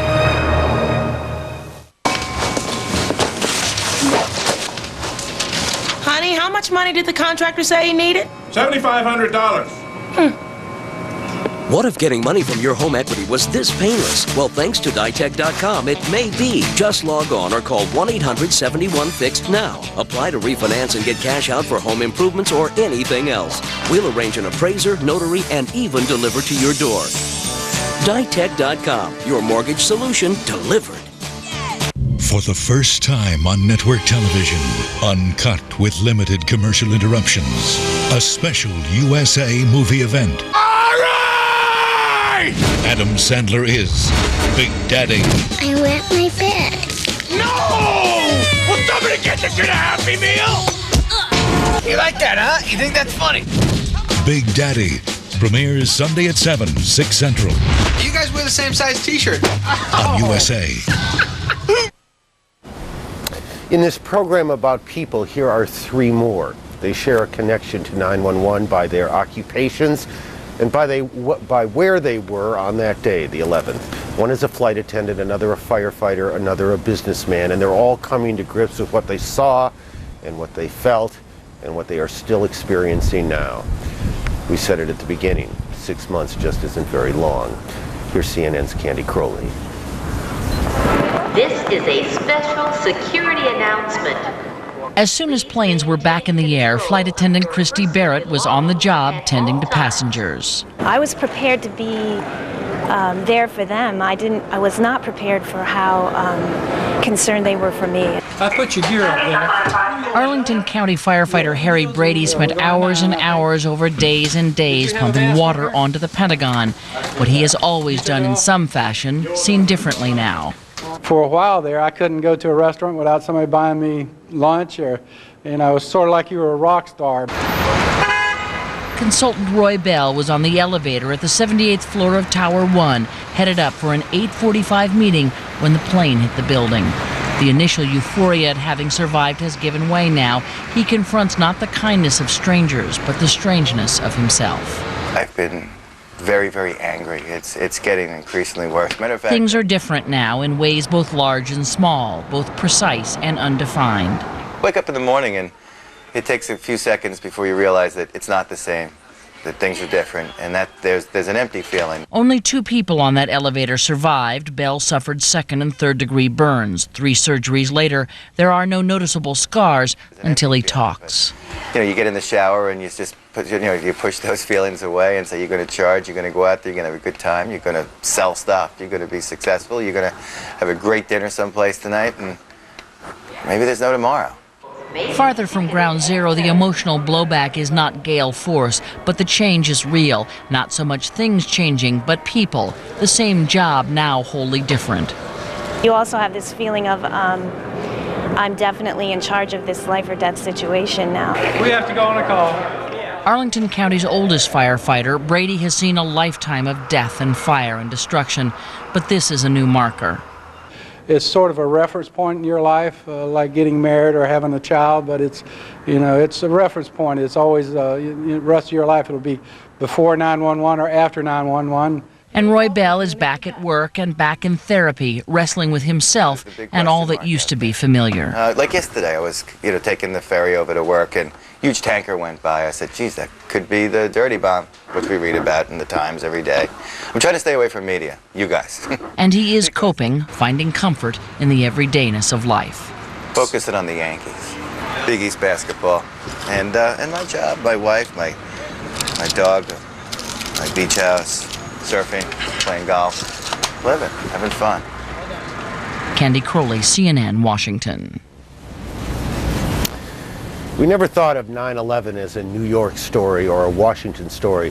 From the first moments on this roof that day, that September day, we saw it as an American story. We believed then and we believe now that no matter where you lived in the country, no matter how rich you were, how poor, no matter your race, your language, you too were attacked that day.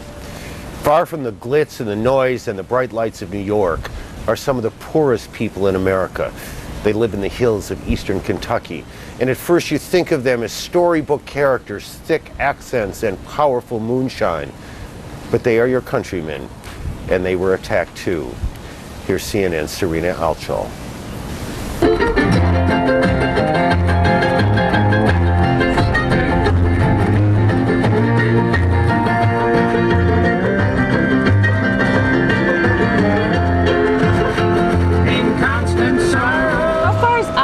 County. This is 77 here. You gotta get on 15. Okay. All right. Churches and satellite dishes. We have just arrived in Boonville, which is a town in eastern Kentucky in the county of Owsley, which is one of the poorest counties in the entire country. 1 in 3 people here live below the poverty line. We came here to talk to some of the people that you don't often get to hear from. We'd like to ask you or your mom, how you guys were affected by September 11th. Well, we watched on TV and we all cried. And the town, did you notice things were different afterwards, right away, or? Yeah, people started putting flags up and signs and helping raise money and stuff. And this is an area that doesn't have a lot of money itself. Yeah, so. This is a poor county.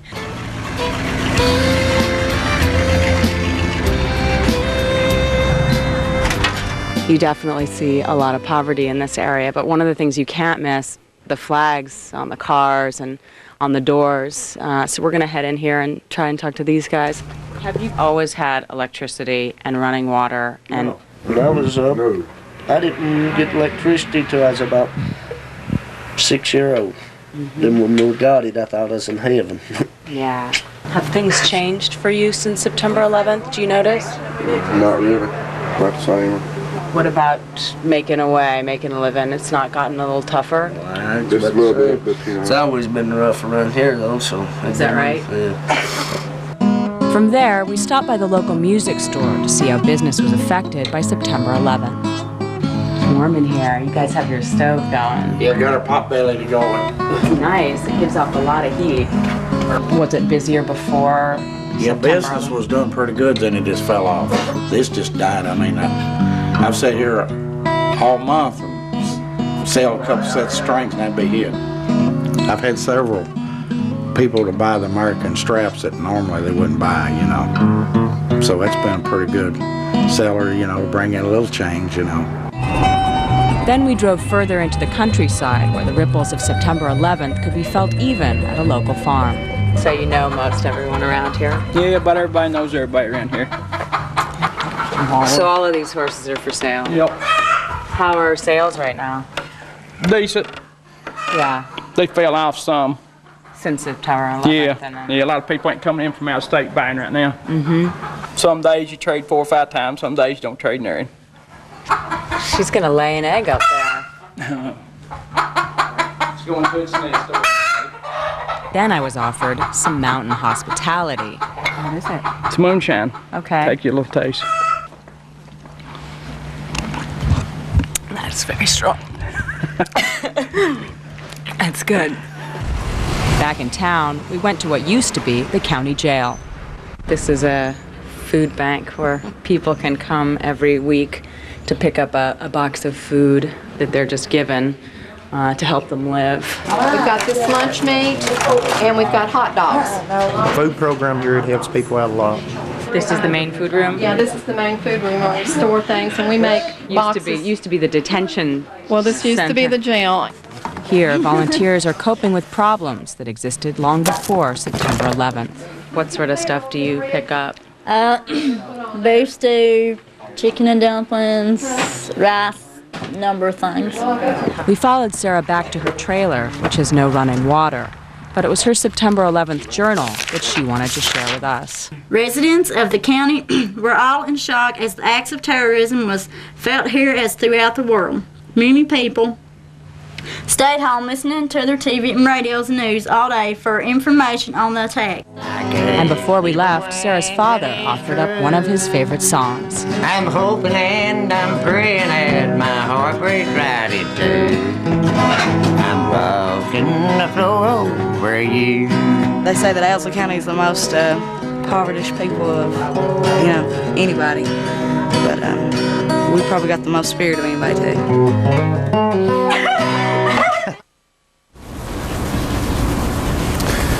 The rest of the country. Coming up, how life has changed. A remarkable poem read by the equally remarkable Mary Tyler Moore. This is Newsnight from New York.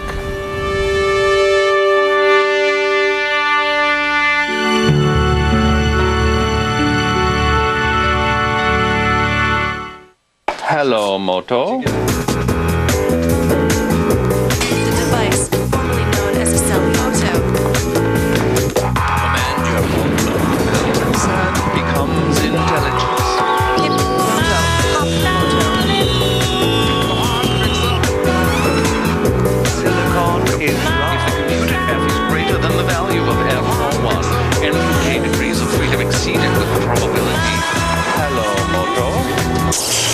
Making the connection between the people and issues inside the political scene. Judy Woodruff, another reason why you can depend on CNN. GMC evolved into the world's best trucks by listening to what people want. Ironically, Allen GMC in Laguna Niguel has remained an industry leader by staying the same. We've been giving customers exactly what they want since 1947. Incredible values, a large selection, and the highest level of customer service. It's just how we do business. Always have, always will. Allen Cadillac GMC in Laguna Niguel. Our family serving your family since 1947. Fashion.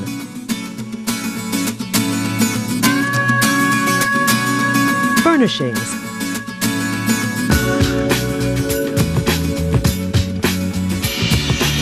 Food. Fun.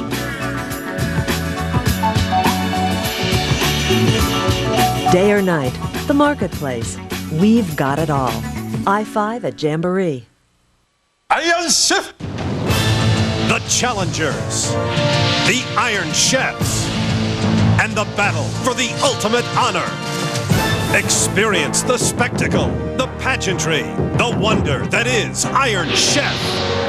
Iron Chef. Friday nights at 10 Eastern and Pacific on Food Network. Brought to you locally by Arbor Grill, Dana Point's headquarters for fresh Pacific lobster.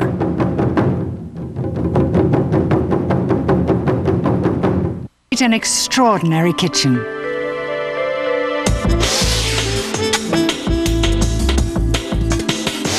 Discover Viking at Pacific Sales.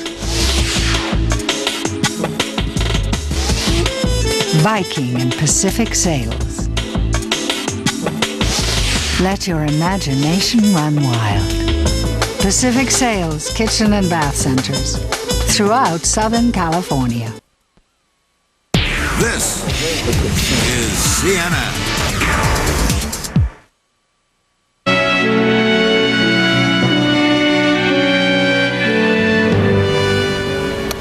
The two lights that were the Trade Center. Finally from us tonight, how one life has changed.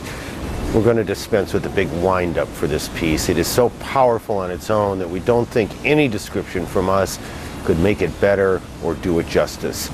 So we'll just tell you this is a poem written by one survivor about her co-workers, and it is read for us by the actress Mary Tyler Moore. How My Life Has Changed. A poem by Hillary North, an employee of the Aon Corporation, which lost 176 people on September 11th. I can no longer flirt with Lou.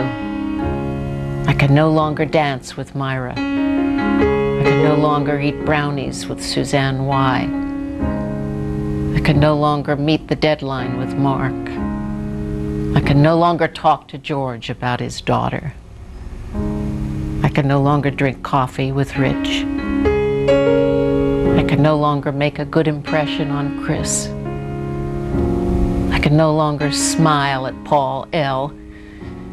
I can no longer confide in Lisa. I can no longer work on a project with Donna R. I can no longer get to know Yolanda. I can no longer call the client with Nick. I can no longer contribute to Karen's book drive. I can no longer hang out with Millie. I can no longer give career advice to Suzanne P. I can no longer laugh with Donna G. I can no longer watch Mary Ellen cut through the bull. I can no longer drink beer with Paul B. I can no longer have a meeting with Dave W. I can no longer leave a message with Andrea. I can no longer gossip with Anna. I can no longer run into Dave P. at the vending machine. I can no longer call Steve about my computer. I can no longer compliment Lorenzo. I can no longer hear Herman's voice. I can no longer trade voicemails with Norman. I can no longer ride the elevator with Barbara. I can no longer say hello to Stephen every morning. I can no longer see the incredible view from the 103rd floor of the South Tower. I can no longer take my life for granted.